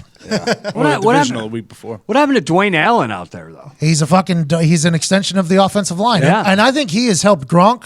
Gronk has been an incredible blocker his entire career. I watched Gronk take one of the Colts players, block him all the way into the fucking cameraman on the side of the field. Toss him out the club. He really did. He drove him all after the whistle. I think there might have been a penalty for it because it was something he didn't. So Gronk has been a great blocker for a long time. But when you get somebody like Dwayne Allen, who is literally an extension of a left tackle, that's what Dwayne Allen is. Dwayne Allen gets somebody in his paws and you're just done. That can only help. That can only help Gronk with everything. If you see Gronk's technique in blocking, I don't know if it's always been that perfect, but it's very similar to Dwayne. They got two tight ends that could probably play tackle for a couple different teams if they wanted. That has to help out. Plus, you got the Devlin character, just a fucking steamroll in the backfield. And then you got running backs who hit it. I mean, Sony Michel hits that fucking thing. He is a talent. By the way, lazy eye All-American, that guy. Yep. Lazy eye All-American Sony Michel. He is... James White is making play. They just Burkhead, for God's sake. Burkhead, James White, Sony Michel, Devlin. You got 2 tight ends that are basically tackles blocking. Then you got Edelman. Dorsett ran a 4-3, I think, a 4-2, 4-3. That team's got just as many weapons as anybody else, and it's. And I'm still Cordell Patterson returning kicks. I don't give it. He's 6'9". You know what I mean? I mean, literally, he looks 6'9", and he throws the ball at the 35 or 40 each return. He's Josh Cribbs. He's exactly like Josh Cribbs. So the reason why kickoff returners do well and some don't, whoever can get to top speed the fastest, it's all fear, by the way. It's all not fear, but it's all mental. He who can get to top speed the fastest is normally the most dangerous kickoff returner, because you see a lot of people like they're trying to figure out where they want to go. Maybe they want to extend it and cut it. Cordero Patterson returns just like Cribbs. As soon as he gets the fucking ball, he's going. There's no thought of like, okay, let's do this, let's do that. Cordero Patterson gets to top speed as fast as he possibly can, and it's very difficult to tackle that guy on kickoff. As we could see, you got to hit touchbacks, but whenever it's freezing outside, that's a difficult ball to hit. That's a very difficult ball to hit. Very difficult ball. And also, sometimes Cordero Patterson will take a knee whenever it's just a yard in. It's interesting when the Patriots choose to let the return happen and when they choose not to. It's almost like, hey, this time just get a 25. Hey, we need a play, go for it for the 40. It's everything they do over there is very fucking smart. I feel like a day after they win the Super Bowl and Gronk announces he retires, Belichick goes into his house, goes into his home office, flips up a laptop, accesses some satellite, and zooms in on some tight end from Eastern Illinois in his backyard, flipping tires. Nobody knows about this animal. It'd be like from Eastern Kentucky. Yeah. The next Jack. He'll find something that'll just make them pick up right where they left off. Early predictions for the Super Bowl. Rams. You're picking the Rams? What's the line? 1.5. I'm going They're Pats. favorites right now. The Rams are favorites? No, they're not. Unbelievable. They got no fucking. No. The They Patriots moved to the favorites. Patriots last night. Oh, okay. Okay. Moved. Okay. That's because Vegas doesn't want the Patriots to win. Vegas doesn't want the Patriots to win, so they don't want the Patriots to be using them being a fucking underdog to their advantage anymore. They're like, listen, look what we did. We fucked up the Chiefs game because we gave Tom Brady a bunch of Just motivation. wait, though. All those old Rams players from that last Super Bowl are going to start talking to the media about the Spygate incident, and it's going to be all it needs over to come again. back up. Whatever.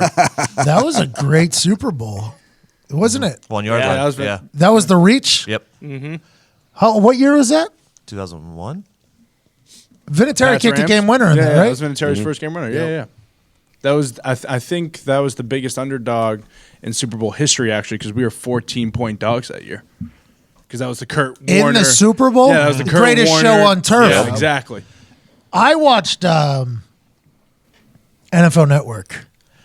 They had like a 6-hour pregame show. So you sit through all day fucking Saturday watching documentaries, just waiting for the goddamn games to come on Sunday. And then you wake up Sunday and you're like, all right, I'm excited for games. It's like, well, it's not until fucking 3 o'clock, too. It's not like they're 1 o'clock games. So I just wanted to get some football in my life. And I turned on that NFL Network pregame show. Kurt Warner was there, live from New Orleans, though, sitting in a chair. Rich Eisen was there. Jalen Smith was there, linebacker wearing a turtleneck. Jalen Smith was there wearing a turtleneck. Adrian Peterson was there. He should not be on a microphone.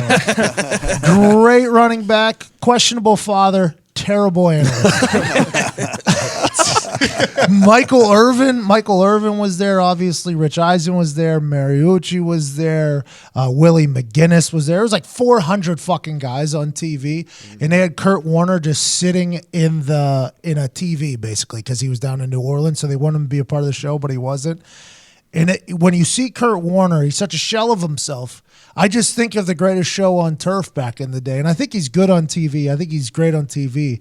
But what he did with the Rams back in the day was so much fun. What was he, a grocery? Yeah, he was working at Hy-Vee. Worked at a fucking grocery store? Yep. And then he goes into the Barnstormers.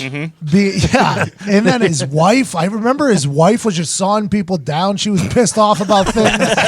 That Warner family story is, I don't know how that one hasn't been told, but that's all I was watching the thing for 6 hours, so I had a lot of thoughts about it, but it was was very Eric Stonestreet. He did an interview with Rich Eisen did an interview with Eric Stonestreet from Arrowhead Stadium, from the seats that Stonestreet grew up watching from. Oh, that's cool. And Stonestreet is a fucking good guy. I don't know if you know. He's the guy from Modern Family. He plays the large gay guy. Cam. Oh, yeah. He's hilarious. Cam. So funny. Hey, but in real life, hilarious guy. Yeah. Hilarious guy. He was doing this interview with Rich Eisen in Arrowhead, started testing out their song, testing out their sound system, and it was the Ozzy Osbourne train. Crazy Train. Yeah, it starts coming on, and you hear it in the background, and Stone Street's like talking to him, and you see him start like, he's like, I don't know what to tell you, I can't. And he starts dancing, and then Rich is like, Ozzy Osbourne, that's what Tom Brady comes out to, and Stone Street goes on this whole run. Tom Brady does not own Ozzy Osbourne. I think there's a lot of diehard Chiefs fans that thought this was it for him. And I feel bad for D Ford doing that. Just stay on side. It's a bright future. Another fuck you Brady statistic. He's 3-0 in overtimes in playoff games. Yeah, and Everybody opponent, knew. opponent never saw the ball. They never touched the ball in all three of those. I'm the baddest motherfucker Exactly. on the Exactly. planet, dude. He walks into that huddle and goes, if we score a touchdown here, this is over. And it's not an if thing. It's like we're going to score a fucking touchdown. Right. I also thought it obviously doesn't matter as much as overtime, but like kicking off the game, Andy Reid chose to kick off. You were like 56-0 in the first quarter. Why are you giving the ball to New England? I thought that was weird Because too. people were afraid. The Patriots always get that back-to-back at the end of the first half to start the second half. And I agree, but you got to play to your strengths. Now, granted, it helped them coming out of the second half. Patty Mahomes got hot, but the crowd got sucked out of that game early. When Tom just like I think the Saints elected to receive. I believe the Saints elected to receive.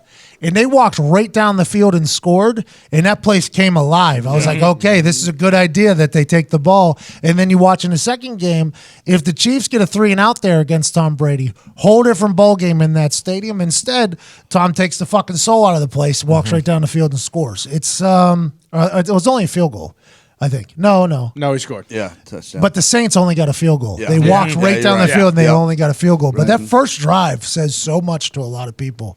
Well, what an incredible game. That Saints place was loud, bro. Yeah.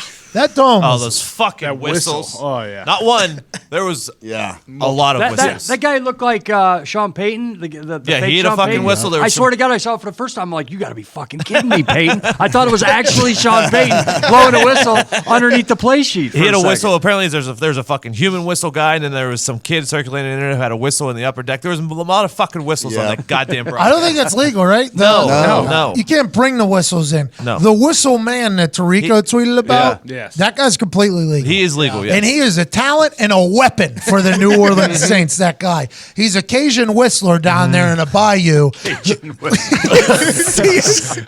He goes down there with his lips, his fingers, and probably a stray hand split in the teeth. And he becomes a full-on weapon for the Saints. And also, it was like a goddamn dog whistle in my house just going off. And I think that was the biggest takeaway from the internet from the first half was like, excuse me, Fox, is there any way we can get the fucking whistles out of this? It's ruining the entire You really fucking... hear You him can't keep second that half. guy out of the game. You're like, you have a God-given talents we need to know about. They're going to be disruptive during See, the game. but he's at like every single game, and we've watched Saints have been on primetime a lot, and I've never fucking heard that. Oh, we go down there. I got that whistle down there. The Fox trying to pay me for the game down there. You got my whistle on Boy, there. that- I was trying to you need, I go down to the Hey, you city. need- I do whistle. I told him that I put my whip together and I told him, build that thing there. I got a whistle man, they call me. Cajun whistler. He's got that whistle on his head, man. The whistle man doing autograph signings. It's just something that I... What do you want me to hear? You want me to hear me whistle? That's what I do. That's what I do. Wait, he was doing autographs? I assume that the whistle man does an autographs, For sure. appearances, pictures, Photos things like like that. crazy. He should now, at least after Tirico. So you're going with the Rams, you? Yes. And I said this on Get Up on ESPN. I said it. I got mocked for it. I said that the Los Angeles Rams are like the Golden State Warriors. You did. They're filled with incredible players. And then I said, big-time players make big-time plays in big-time games. That's why they're called big-time players. So they might lose a little bit during the regular season, but when the time comes that a big play has to be made in a big-time game, the Rams have the players that'll make it.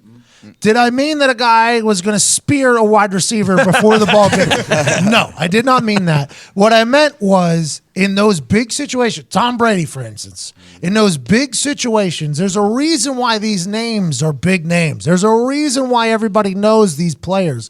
It's because in the biggest situations, they make the biggest plays. It's just the way it goes. Dwight Freeney told me when the lights come on, the stars come on. Doesn't make a lot of sense, but it's real. And I think that is really the only thing that's holding me back from betting my entire net worth on the Patriots because it is a huge game.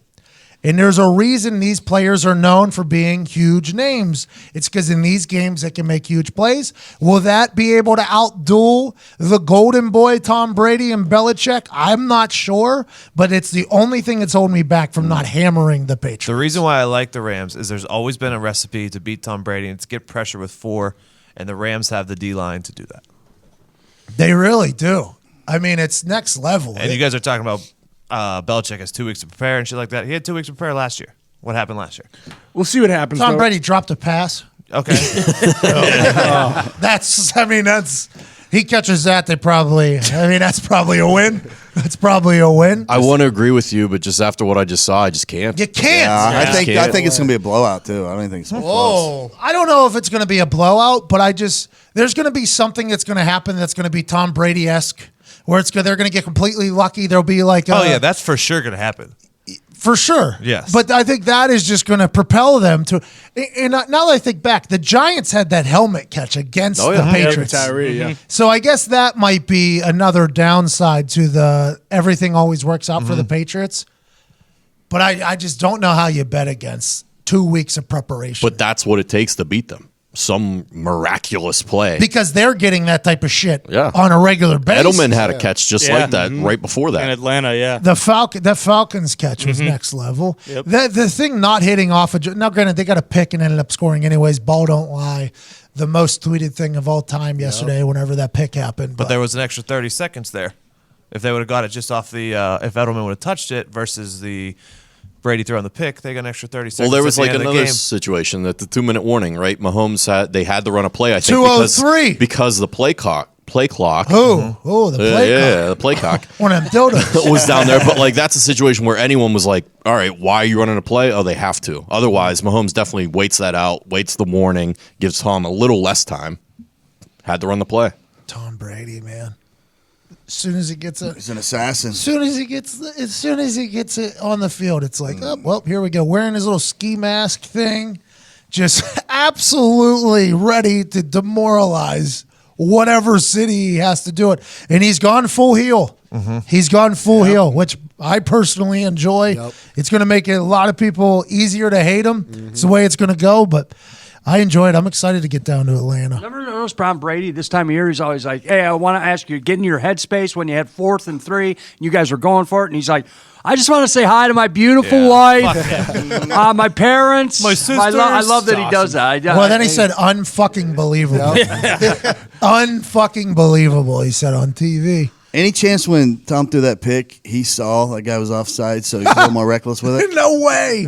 It's not like one of those ones where somebody jumps off and you get a free play. Yeah, it was a one where the guy was lined up 6 inches offside. He'll be a Colt next year, by the way. D Ford? Yeah, that's my personal opinion. I hope not. Really? They were talking about franchise in case he was talking about franchise and paying a fuck ton of money, but who knows after that. Good player, is he? Well, great player. Is he a good fucking player? But he lined up in. He just lined up 6 inches wrong. Good player, though, but 6 inches Not wrong. a good player. That's a huge part of being a player, especially at that position. I mean, that's literally, that position is to make sure everybody else is on side almost. I mean, that's your job. And that's the game winner.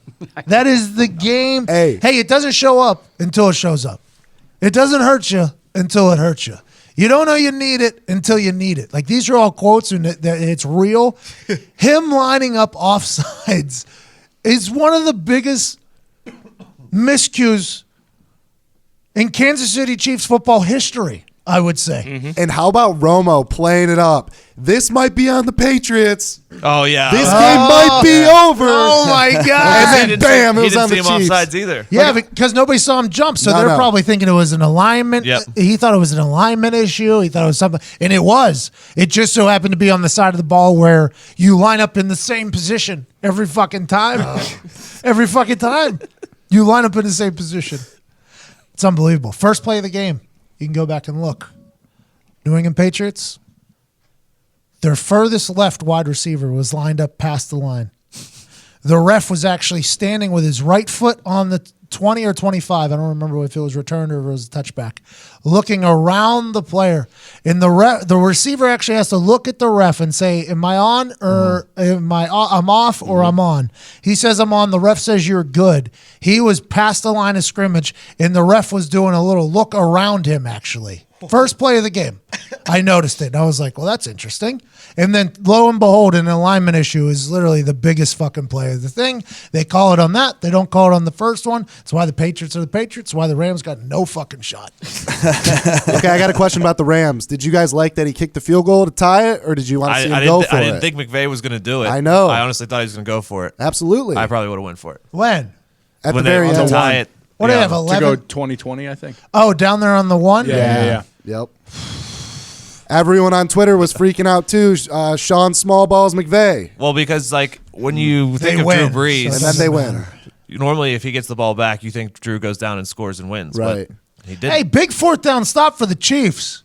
Yeah. Fourth and one. Yeah, the internet, Sorensen. Patriots fans were not happy that Burkhead got that ball. Why? Well, I mean, for me, I just would rather spread it out and do the little James White little quick hit from shotgun, or you put it in Brady's hands. You run that quick out with Edelman, 2 yards. I don't understand why we're messing around with the little fullback dive when they got 8 people in there. Christ, I knew McDaniels was going to be here today. Don't Vecchio, weeks don't get of me this started. shit. Don't get me started. I'm impressed with the Chiefs.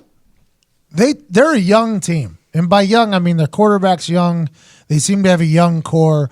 I was impressed that they took Tom Brady right in the face there, 14-zip, the entire thing. We asked the question, Patty Mahomes, Andy Reid having a hell of a year, but what will happen when it's the AFC Championship game and you have to look across the field at Tom Brady in that jacket that's 7 times too big, Belichick wearing that fucking miserable face that he wears the entire game? Does that affect you at all? It did early. They were getting stomped. And then at halftime, they kind of refreshed, refocused, took the game out of the console, blew it on it a little bit, put it back in. They fought. They showed grit. They had a fourth down stop. Their offense started rolling. The fans started getting in it. They started going, but it's just there's nothing you could do when Tom Brady's over there. But I think the Chiefs fans should be excited for the future. Damian Williams? Who? What? Do they have to pay anyone, the Chiefs? Well, I saw last night, and it'll be interesting to your point, Pat, about like having to pay guys a lower amount to try to win championships. I saw that they're going to try to extend Mahomes after this year for $200 million. Yep. So Yeah, that was the report we'll see yesterday. how that, the trickle down effect for Mahomes the rest getting of the team. $200 million, and then Tyreek Hill will get paid. But after that, So Kelsey's gone. Kelsey's going to the Patriots. When's Oh, shit. When is Kelsey's contract up? Look for Kelsey to go to the Patriots. Him and Edelman will be a fucking. It'll be like Amendola again's back up there with Edelman high-fiving each other. they have like $40 million cap space. I saw after this season, the Chiefs do. So Yeah, but they want to pay Patty Mahomes, right? By the It way, who goes was it? 25 of it. yeah. Who was it? Boomer that put Edelman in the Hall of Fame after the game? Edelman Did you should, hear that? by the way. The Hall of Fame. Yeah, I did hear someone When say that. I Edelman's can't done, remember he'll who be it a was. Hall of Famer. Let me tell you why. It's not only because he's the stud wide receiver of one of the best offenses and teams in NFL history. He has a Hall of Fame moment, that Atlanta Falcons catch where he snug or not. Yeah, was it the Falcons game? Yeah, he picked it off. Yeah, the where he ground. catches it off the ground, saves the day. He's a punt returner, one of the best punt returners in the league too. It's not just like he is a an average punt returner. He's one of the best punt returners in the league. I think granted, he had a 4-game suspension for using PEDs, but I think by the time he's done, that'll be something that is very normal for a lot of people. I think he's a Hall of Famer. I think Edelman's a Hall of Famer. I think his numbers say it. I think his moments say it. I think his Super Bowl rings say it. And I think the fact that he's willing to play special teams and shit is just another notch under his belt there. I think Edelman's a Hall of Famer. I do believe that. And that beard of his also Hall of Fame. Hall of Fame beard. Hall of Fame beard. Hall of Fame beard. That's a baseball beard. Yeah, it is. It's a baseball beard. Got a 4-game suspension. Those baseball guys are all chewing at this time. Edelman's a stud, man. He's a really good football player. And he seems to have that I hate everybody, fuck everybody mindset. Yeah, he's always jawing after every play. Well, he gave a couple ass slaps, actually. He slapped the Winchester, the long snapper for the Chiefs. Colquitt punted one. He fair caught it. Yeah. The long snapper just so happened to be in his face, and something was said, and he actually slapped him on the ass in a show of friendship. Mm-hmm. I thought that was very out of character for Edelman. Honestly, I thought Edelman was going to fucking punch him in the face. Well, if they're not playing defense, it's more of a if you're on that other side of the ball, then yeah, he's going to punch you. No, that's how he acted early in his career. It was he had a chip on his shoulder. Everybody was against him. He hated everybody. He wouldn't even talk to me in warm-ups whenever it was happening. So I think maybe now that he's gotten older, he's a little bit more comfortable. But I do believe that Edelman's a Hall of Famer. I think so. Why wouldn't you put him in? No, not Edelman. Why? Because he's a little white guy? No, You sound like NFL Network. No. Are we putting you in the Hall of Fame because of the hardware you won, or is it over the course of your career, or I mean, How about everything? What are you saying no for? Because he's a little white guy. No, That's why you're saying I just no. don't think the yearly stats that compared to other wide receivers, you take the hardware out of it. I could see him getting in. I don't think he's a first ballot guy, but he could definitely get in there for sure. His numbers are great. What do you mean not his yearly stats? I'm assuming he's near 1,000 yards every single fucking year. I'm assuming. Close to 100 catches too. Yeah, I'm assuming that his stats are. It's just everybody's so enamored with Brady, as they should be, and Gronk is this NFL game changer. Edelman's kind of like the third talking point. How are his numbers, Diggs? They're okay. Like this year, he has 850 yards. He does have 2 seasons with 1,000, but like slot guy. Playoff numbers though. His first 1, 2, 3, 4 years, he never had over 400 yards. Walker. Those are the Welker because he was years. behind Welker. He was learning, but his last 5 have been very good. I don't know. He missed 4 games this year too, and he has Correct. 800 some yards. I think he's in. I personally think Well, he's if you in. want to crown him, crown Is him. 5 years enough? For God's Is sake. 5 good years enough to make the Hall? How many Super Bowls do you win in there? He's got 2 right now. 3 if we win this one. I mean, he's a third. He's so clutch. He's never had more than third down 7 machine. touchdowns. Yeah, Every third that's down, the you knew thing. it was going to him, Yeah. and he catches it. He Every catches time. It's like you everything. can't stop him. He Yeah. catches everything. It's because he's so competitive and he has that chip on his shoulder. I was ready to announce that fucking bet against us shirt was 75% off now on his website. I'm so ready for it. Clearing? You thought it was like a clearing sale? Everything must go. We have inventory. I was so Congrats. ready. You bet against us. It You was- won. It was in the drafts. Oh yeah, to your point too. I saw him make a sideline catch in the game against the Chargers, and it was on an audio clip of the game after the game, and he goes to Anthony Lynn. He says, "Hey, big fan of you, coach." And Yeah. he runs back. It was just Yeah. It seemed out of character. It seemed strange. They showed a lot of that. There was another one, too, where he said, I like the way you play. It was Yeah, the yeah, DB. yeah, yep. Yeah, I watched it. It was the Chargers DB. He said, I like the way you play or whatever. I'm like, what is this? Edelman's becoming like a Because nice I guy remember on the early field. on, I used to ask you guys, it looks like Edelman is jawing with everybody after the play. What's he saying? And like, what does he say to you? What does he say to the guys? And you were To like, me, he wouldn't even fucking talk to Yeah. me. I was like literally 2 feet away from him. Like, man, you're really fucking good. Like, I watched film of you returning punts. I like that a little white guy's out here doing it, you know? And he would just catch the ball and run away. I'm like, this fucking guy won't even give me like a okay. Like, I can't even compliment. He was like Quentin Nelson. He's like Quentin Nelson. Like, I couldn't even compliment him to break into his space. But now Julian Edelman's a little bit more established. Got a couple Super Bowls. I think he's a Hall of Famer, though. I believe he's a Hall of Famer. I do. Michael Irvin's in the Hall of Fame. Look at his numbers. Different era. Reggie Wayne before Edelman? Or Yes. Edelman before Reggie Wayne? Reggie Wayne by 1,000%. Yeah, I think Reggie By a Wayne million is %. eligible for the Hall pretty soon here in a couple of years, and his numbers are ridiculous. Yes. Ridiculous. And he has a Super Bowl win, and he has a touchdown in the Super Bowl. which is a pretty big deal. A good dance after that touchdown too. I don't remember the dance, but I do remember him scoring a touchdown in the rain in Miami, and it being shown on our highlights whenever we were going back to Miami to lose to Drew Brees and stupid. I wish that Bill Vinovich's reffing crew was in the NFC Championship in 2009. I wish. Unbelievable day of games. I'm excited for the Super Bowl. We're going to be down there at Topgolf all week. It should be a lot of fun. Not all week. Few days. Probably Wednesday, Thursday, Friday, Saturday. We're working on it now. A couple of huge things about to be announced with the old Pat McAfee Inc. and outside companies. Let's go. Oh. I made fun of the DAZN commercial. I had to. Everybody did. They pulled that thing off of TV, by the way, as they should. I feel like I might have helped. Doing them a favor, yeah. Thank you. Maybe a little consulting fee. But I think I'm going to be doing some stuff for DAZN down there, which is pretty cool. I guess that's worldwide, wide. They have the NFL rights everywhere but America. Oh, nice. What? It's a global game. Everyone knows that. Everybody knows that. A lot of people watch Super Bowl. A lot of people watch the Super Bowl. Nobody in America will give me a shot, but these fucking worldwide people will. People were saying that you helped take the DAZN commercial off the air. Yeah, that's what I think. A lot of people yesterday said that the ref didn't throw that flag because I brought it to everyone's attention that the NFL was for Drew Brees all season. Oh, Good job, Diggs. Diggs, congratulations. Thank you. You like the Saints? Fuck the Saints, dude. I'm just saying. Why do you By the not way- like the Saints? They beat the Steelers this year. Hey, I think the Rams would have too. Nope, didn't play. Sean Payton throwing the ball with under 2 minutes to go. Yeah, that What was are we dumb. doing? Like- What are we No, doing? no, here? no, What are no. we doing? here? On No. first down, What are we doing fucking down, here? that was dumb. Hold on. we doing Hold here? on. Back to your point about Drew Brees. That was an easy little fucking in That by was the definitely his fault. by Mike Thomas. He catches that. He might gain 40, 50 yards right there because it was wide open. Everybody, they were selling out for the run. That ball slips out of Drew Brees' hands. He throws it in the fucking dirt. And I think there was a little bit of an exchange issue. The ball didn't come out clean.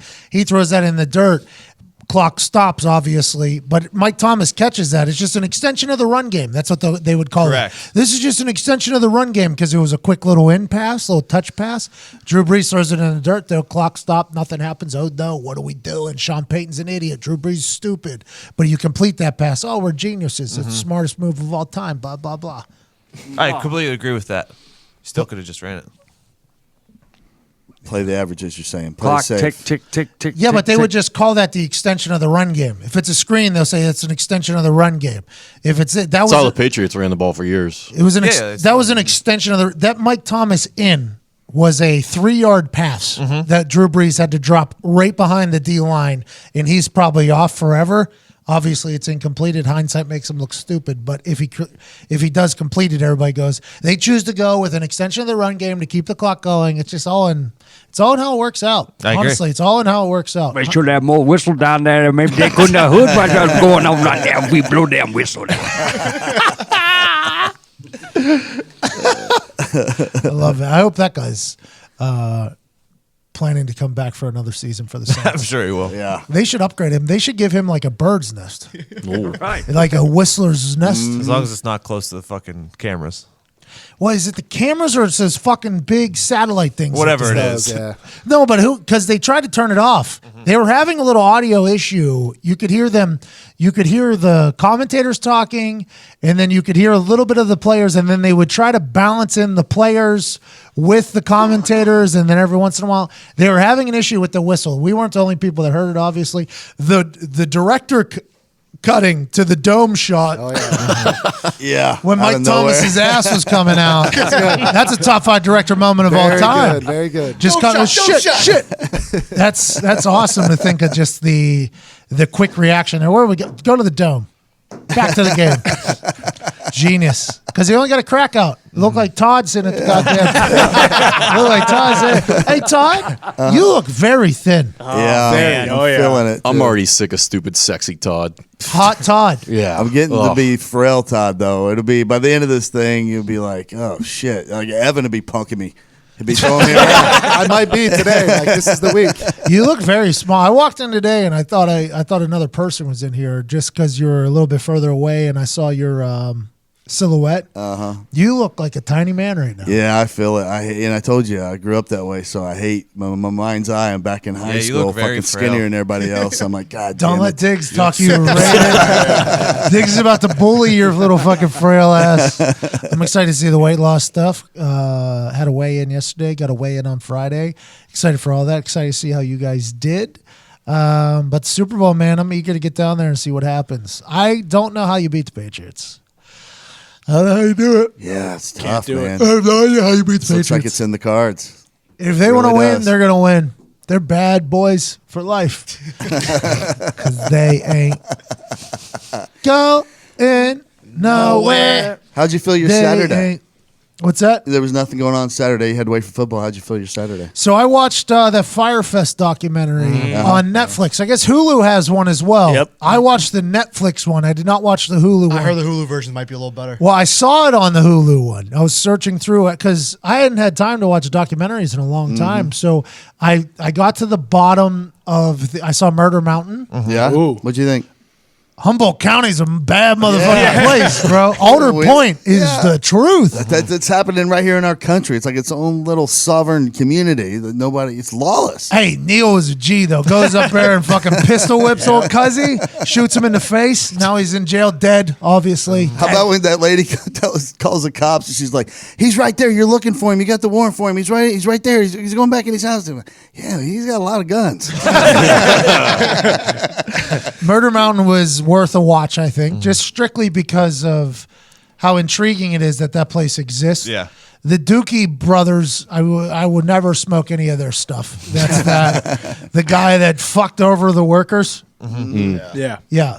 Anyways, it's about Humboldt County, which is the Emerald Triangle, which is where all the weed is grown. Basically, medical weed is. It's a wild, wild west. There's one mountain called Alder Point where there's no rules. There's ATVs. Cops don't even go there. It's the hood of the. It's the It's The mountainside. Yeah. Yeah, it really is. But it's like mountain people mixed with hood, mixed with cartel. It's like It's a wild place. It's Murder Mountain is what they call It's the like place. Hatfields and McCoys meets Boys in the Hood. You know what I mean? Like it's like the mix between those two worlds. And what a story where like how it started with just a bunch of Vietnam vets that were just trying to get away. anti-government, Hippies. trying to go hide. Like we'll just go here where nobody's at. And we'll just start growing weed. And then, well, I don't think they were planning on growing weed. They were planning on just hiding out and becoming their own thing. Yeah, they were just growing it for themselves. And then they grow it, and then the business happens, and then they're like, "Oh, look at this! We can just make a lot of fucking money." And then they created their own town. Yeah. The hippies created Humboldt County, Yeah. which created a mayor, these hippies created their own town in the mountains. Incredible. And then one mountain or greed led to one thing to the other, and then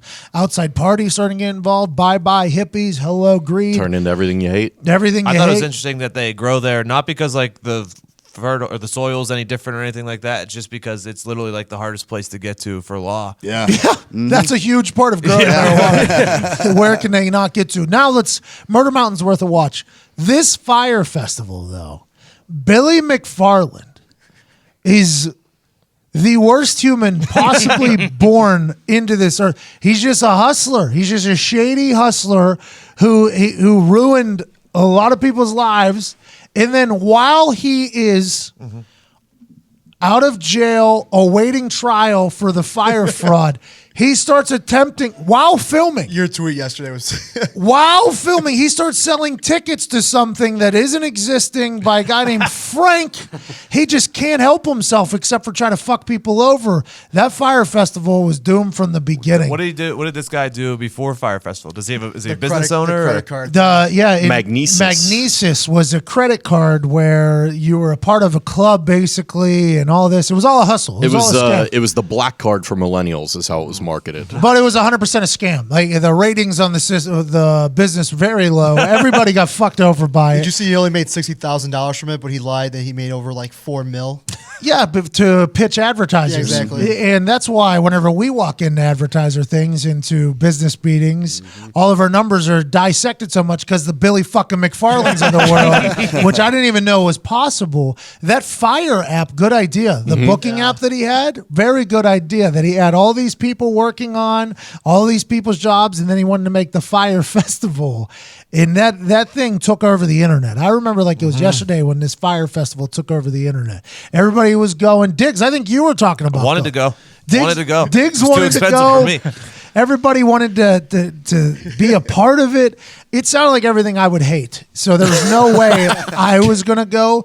But I understood the thought on why people did want to go. Then to find out behind the scenes why, the fact that they marketed it as Pablo Escobar's old island is why they got kicked off the fucking island. The owner was like, no, don't ever mention that again. They're like, we won't. First fucking video, Pablo Escobar's island with all these models come party. That's a quick way to make a lot of fucking money quick. What do they make? 47 million or 37 million? Around there, yeah. $37 million they made off of that. And it wasn't until 15 days beforehand they started planning for it. These fucking idiots. It was absurd. My favorite part too was like it was interesting because you ask the people who were like involved in producing it and marketing it why they didn't try and stop it more, and it was like they didn't know. Everything they were shown looked legitimate, and they all thought it was legitimate. The fuck Jerry people? Yeah, the fuck Jerry people, they were only living off of the videos they were sent by old Billy and Ja Rule. Ja Rule, by the way, I've never picked a side in the 50 Cent Ja Rule beef, strictly because Vinatieri had some heaters whenever I was young. Holla, right? You do your thing. I am 100% on 50 Cent's side, and I hope somebody from 50 Cent's side happens to beat the fuck out of Ja Rule. What a fucking idiot, that guy. It's not fraud. It's not fraud. It's false advertising. It's like, yeah, you fucking idiot. Ja Rule thought he was smarter than everybody. Ja Rule thought he was the smartest guy on earth for this. And I would too, by the way, if we made $37 million selling tickets to a party that we spent $0 to invest in, I guess I would think I was a genius too, but man, Ja Rule looked terrible in that. How about the guy who was willingly and ready to suck the customs guy's dick to get the water in? All right, so this is me. This is you. This is a bush over here. This is the Bohemian customs guy right here behind the bush. You're going to go behind the bush, suck his dick. We're going to get water and get out of here. Excuse me? Yep. You're going to go suck that guy's dick, and then we're going to get out of here. It was just like the movie. It was just out of the We Are the Millers. Yeah. It was the same exact scene. That guy definitely sucked his dick, right? Oh, yeah. Yeah. That's how you got the water. He said that he showed up there, and the guy said, no, you don't have to suck my dick. I'll give you the water. You just have to pay us first. That's the story I'd be telling. That seems sure. He was an old man, too. Did you see this, Todd? No, I haven't seen it. This guy's like 50 years old. This guy's like a 50-year-old businessman who was doing business with Billy McFarland. Not that old. I mean, he was silver-haired motherfucker. He might have been 55, 60. He's probably older than you. Just so nonchalantly tells the camera with a straight face. Billy calls me and tells me I got to go suck a guy's dick so we can get water. So I went up there and saw him. I didn't suck his dick, but I got the water. Like that Fyre Festival. Billy, How about that Corolla chick? How she just like gave in to Billy for everything. Like I think she had given like 50 mil or. Well, it sounds like everybody was giving in to Billy. But like this chick, that was a chick that he kept going to for like. Oh yeah, money. the blonde chick. Oh, I don't think I know that. She didn't talk. She didn't have a speaking role. They just spoke about her and showed her in little clips here and there. She was like one of the main investors he kept going to for money. Oh, nice little sugar mama for Billy McFarland. I guess he's in jail now, 6 years in the pen. With Mike's situation. Did the government end up seizing his money? Or I don't think it's a situations jail. Yeah, I saw yesterday. They're in the same jail? Yeah, same federal prison, whatever that is, up in New Jersey, whatever. See, for me, situations going to Martha Stewart's jail. Yeah. His is like fraud. It's a white-collar crime. It's a white-collar crime. It could be. So Billy McFarland somehow is coming out of this with more street cred. Yeah. Somehow he's coming out on the other side selling.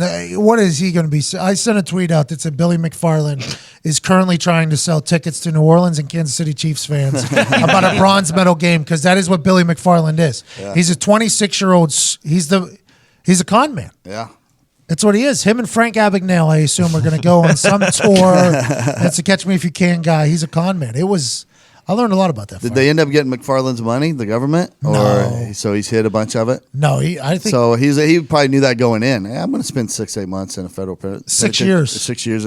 Yeah. Worth it. See what he does. He didn't know that, though, because he asked one of the camera guys who's filming the whole thing, hey, what's prison like? And the guy's telling him, he's like, I'm not going to prison. I thought he was going to disappear. You would think. I thought it was going to be like an Avicii situation where he flies off, disappears. But I think he enjoys his name in the right. Like, I think he enjoys this whole. He's probably making money off this documentary, right? Billy McFarland. Oh yeah, it has to be. I know the Hulu one he made money off of. Not the Netflix one? Because he's actually talking more in the Hulu version, I guess. That's why that one might be a little better. Yeah, but he's the one who brought in the guy to film him, so he owns those rights. So the footage that they were using in his hotel. McFarlane's definitely making money off of those things. He's not making enough money to pay back anybody, though, $30-some million or whatever. But that was incredible, man. It was awesome. I'm happy I didn't buy tickets to that. I do kind of wish Diggs you won. Yeah, I do too. Oh, for the story, awesome. it's been an incredible story. Yeah, by the way, all those people that were at that thing, I mean, the biggest fucking little punk bitches. Anybody that's buying tickets to that thing, actually following through, not just wanting to go, but actually following through and going to that. I mean, they were acting like they were in Vietnam. It's like, bro, you're in the Bahamas still. Yeah, that was the only part that I didn't agree with. Like, they're freaking out. Oh, my God, my bed's wet. Yeah. How about the one guy? Fucking Bahamas. The one guy was like, "Yeah, we went around to the other tents and started poking Pissing. holes and pissing on them and taking their beds." I was like, "That's a wild move, vigilante." Hey, just for future reference, even if this Fyre Festival was set up right, I think if you do that, still a bad scene. Still a bad festival for a lot of people. Did you feel bad for the lady who owned the bar or whatever? Yeah. Her pain. I think that is the reason the why workers too. That is why I think Billy McFarlane is such a terrible human, strictly because of that woman. That woman, man, she cut to the soul there. Oh, yeah. When she paid back everybody, right, that worked, she tried her best. How about the Bohemian guy who was like, they were coming to me for money? I was like, I ain't got the fucking money. He said, peace out. Peace out. I went back to another island. Said they were putting hits out on people How to about get their money. Billy calls him in the middle of the interview? Yeah. What does that mean? Why is that's Billy weird. still calling that guy, I wonder? Billy's still trying to cook up Fyre Fest, too. Billy's a schemer, man. He's a schemer. I saw the Avicii documentary. Have I talked about that on here yet? No. Avicii is definitely alive. That is a fake death if I've ever seen one in my entire life. Now, granted, if he passed away, very sad. Hate it. But they filmed everything. They knew he was going to be a monster, and they filmed everything. From him creating the first couple sounds of songs, all the way through the production, all the way through his tours, 500 and some shows in the first fucking 2 years, all the way through the whole thing. They filmed everything, it felt like. And the way for that thing, he talked open about it being the death of him in the documentary, which is why I think that he was talking like that for the documentary. In a setup at the end, the way to get out of that and disappear and not have to deal with any bullshit again is the same way Tupac did, which is the old fake your death thing. If he did pass away, very sad. The world lost an incredible person. But the end of that Avicii one makes me think he did not die. I love that. I And respect in that so much. the Malibu part where he goes to Malibu Yes. and he just turns his phone off for 8 months. Like he was basically off the grid for 8 months during his like peak of his fame before his Stories album, I think they said. Right when he canceled the tour, I think. Yeah. Hey, that Malibu setup with his studio. That's the goal I was going to say to you. goal. That is the goal. That Yeah. exact house. Yeah, there's an island I found for $4.75 million. It's an island in the Bahamas because I looked up after. Does it have infrastructure? Well, yeah, it does. Good. There's a couple down there that don't. They're like $15 million. But I looked up Norman K because of the fire thing. Right. And I was like, they said they bought an island. So that's possible. So I Googled how much is a Bahamas island. I found one, $4.75 million. That is goal. And also the house in Malibu that fucking Avicii rented to do his album. They set up a studio in, who's all seen it in here? I've seen it. So they set up, in this Malibu house has all this glass, right? Glass windows just staring off to the beach and to the ocean. With just peace and quiet everywhere. They set their studio up in there. So they're literally just staring off into the sunset in the Pacific Ocean in this mansion in Malibu on the beach. And that's where he's making his music. It's where he's living and traveling from. It's where he got a dog from. I mean, it was just like it was a perfect setup. I was like, this is it right there. So that and the island, those two things. Avicii disappeared to an island, some third world country, disappeared in that island. And the last shot is him like playing a guitar with this drone that kind of disappears. And there's nobody else on the island, it seems like, except for him. I'm like, that would be the place where you can tell the local government, hey, will you just say I'm dead? This would be a good way to disappear. I don't know. If he did pass away, very sad. But I think there's a chance that old Avicii's still dead. Imagine if he's still alive. I don't think he is. I don't think he is. So he comes back in like 20 years, does one last song. How much do you pay? How much do you think people pay for that concert? It would be the tour. It'd be like the Back from the Dead tour. Yeah. That'd be hysterical. That tour would I'll make a gajillion dollars. Yeah. Because all he has to say is he didn't know, turned his phone off. He didn't know that they had reported him dead. He was just living off of by himself. Yeah. What about taxes and shit like that? Well, he's in his third world country. He's living in his third world country. He's living in, what was the country? Madagascar. Yeah, he's in some island out in the middle of fucking nowhere, just living. There's cell phones everywhere. Dead. Yeah, but he can just say. He can just say that his is turned off. Like, I think the only way you get around faking your death, right, would be to say you didn't know that people pronounce you dead. Yeah. Yeah, you just say I unplugged, man. I unplugged. I'm back. So that could be like 5 years from now. It doesn't even have to be 20 years from now. It's wild. Got a whole That's album. wild. Because what's I think the country of Oanu, I looked it up. Some tiny little country. Look it up. Avicii's death. Some tiny country announced his death. Tiny. And I was like, wow, that seems like it. I mean, if the Mexican president's getting paid off, that's a pretty big country. I would assume that if Muscat, Oman. Oman? Yeah. I would assume that there was in Muscat, Oman is where they announced him dead. I would assume that there's some government officials that you could shake some hands of. They could pronounce you dead, right? Oh, yeah. For sure. I would assume that is Wouldn't something. cost you money he anything had down to. there. Yeah. He had 500 some shows, 500 festivals in 2 years. The amount of money that fucking Avicii made for himself and for everybody associated with him is next level. And you say it all the time. All the time. The fucking money doesn't bring happiness. And that's all I could think about during that whole entire documentary. Sad, wasn't it? It was Very sad watching that whole But thing. they did end it making you think this guy might be alive still. And I think they did that on purpose. Him out in that fucking Yes, island. absolutely. I think everyone had to have the same thought. I think he's still alive. Yeah, Mike Posner just wrote a whole album about him dying. I don't know if he'd do that to Mike. I don't think him and Mike were that tight. You think Mike was hanging on? You think Mike was just playing up his relationship? I think Ibiza was kind of like Avicii's southern. So if I learned anything from that Avicii documentary, is that Ibiza is the Southern California of Europe.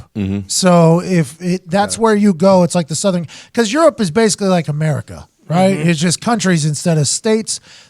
I'm not saying they're anything like our states, but it is, if you look at Europe like that, as opposed to looking at each individual country, I think Ibiza is where all the Europeans escape to. Oh, it's definitely the party island. yeah. Yeah, it's like Southern California. Avicii ran Ibiza there for a while. I think that was his. I think that was his place, and I would assume if you go to Ibiza and you're in the music business, you go kiss the ring of Avicii, I assume.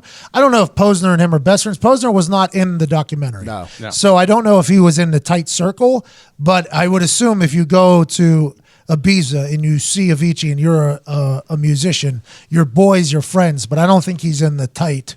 I don't think he's in the tight circle. Like, it keeps saying this. If he's dead. If he's that, very sad. But seems as if I am going to try to disappear, I'm going to Madagascar, and then I'm telling somebody in Oman that I'm dead. Yeah. The way they say he died, too, wild. Shard of glass. Stabbed himself with a shard of glass from a bottle. Really? That's what, I looked into it. I thought it was an overdose. That was an OD, so did I. Yeah, it wasn't. It was not an overdose. It was a fucking shard of glass from a bottle. That's a wild decision. And then his parents came out, and their quote wasn't that of a distressed family. What'd they say? They weren't mourning. No, they were like, he lived a life that we should celebrate. It wasn't like it wasn't like a super. That's suspect. Like he You got know what I mean? tired of everybody else. Well, if and, he like, was the pressure. sad, maybe that is something those parents would say. I agree. That's why there's two ways to look at it. There's two ways to look at every single thing. Look at all the facts from it and watch that thing as if he is still alive and has faked his death, and then also watch it from as he Well, you know actually what side killed. I'm going to. You think he's alive? What if For what if sure. Avicii died, but Tim Tim Bergling is still alive. is alive? Yeah, in this because island? they call him Tim. A lot of people were calling him Tim, and in the documentary, they actually say like, Tim's dead. Avicii's everything now. There's no more Tim really. It's just Avicii. So maybe they go to Oman after his retirement. Avicii's dead. Tim Bergman's still We're alive. onto something. I would not be surprised. I would not be surprised. He hated that Arash guy towards the end there. Oh, yeah. Osh, Yeah. his manager. Yeah. He hated him. They made a lot of fucking money together, though. That Osh was Billy McFarland there early for him. But it was... Booking up more shows. We need an Arash, by the way, so I can hate him in 5 years. But we'll make $100 million in the next couple of years. I think Avicii's still alive. Yeah, I've been doing a lot of watching.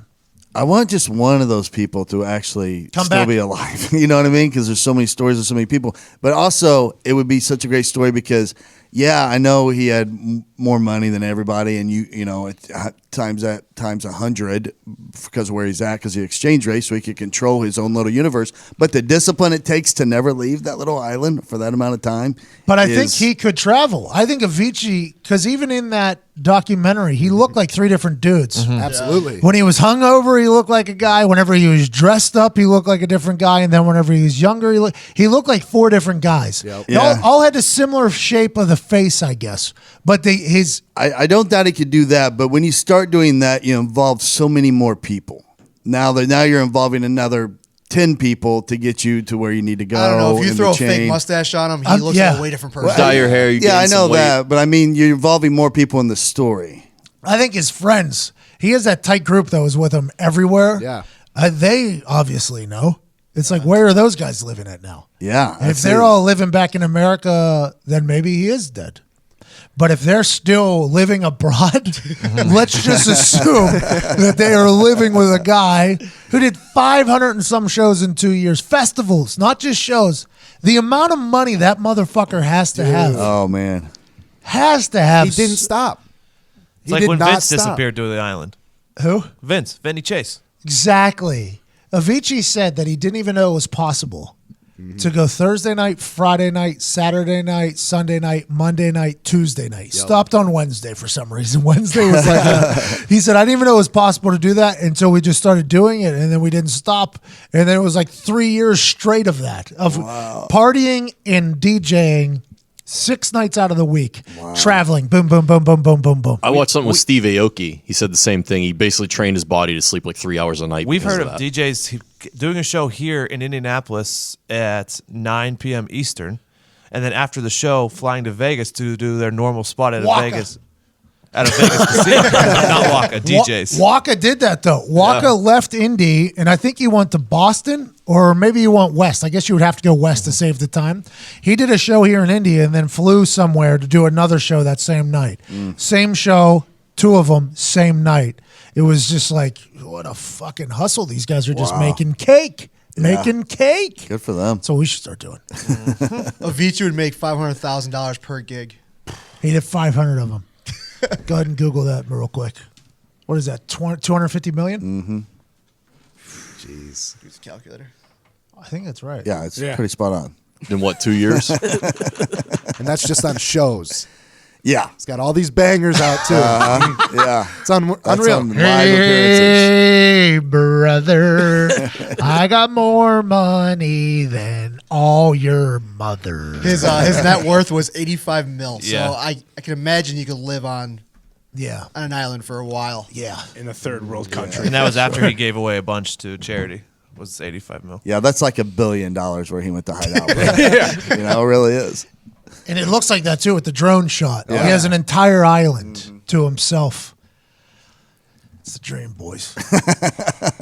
Hopefully one day I'll be able to say I'm fake dead. Yeah. And we'll all just live in some island. It'd be nice. It would be nice. That'd be real That'd be nice. awesome. We'd get bored though.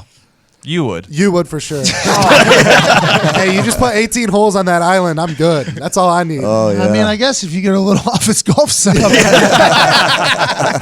Who would you tell? Like, who would you be like your close? So the issue here, let's think about this. No one. If Avicii isn't wifed up, or if he is, I don't know if he's wifed up. I guess he was. And his girlfriend always posts about missing him and stuff. So that was the only thing that got me. He couldn't fornicate with random ladies. No. If he's a dead person. Couldn't do that. Why not? Because then they know. Yeah, but they don't know it's him. It could just be some random guy. True. If he's assumed to complete, It's just some, other identity. it's just some I guess random it would rich just- guy living in fucking Middle East. It would have to just be prostitutes, I guess. Yeah, Could probably be. like those women, like the Arab sheiks flying. Well, yeah, in like and stuff in from all- Oman, you like know what how I mean? many Omanians do you think know Avicii? I don't think he lives in Oman. I think he went to Oman because he could get the Oman Well, people to wherever see- he's at. I How think he's many- living on his island in Madagascar. Yeah. If you see this documentary, you see this island, it's like I would never. It's a beautiful place. I've seen the animated film. I haven't. That's good. I'm surprised you haven't. You're a big animated film I am guy. an animated guy. Madagascar's How a good come there's one. not a is good. documentary Finding Avicii right now? I mean, I bet you there is. There really should be at this point. 3 college kids go there and say, hey, we're taking a one-way trip. Let's go. Let's bring our cell phones. Let's do it and go. ourselves. It'd be the number one Let's go. podcast for 3 months. Yeah. Todd. Let's go doing. PI, that'd be your thing. Let's kick it in. You got the brain too. Hey, see you guys. We got all these guys. Use know. our skills. Let's go.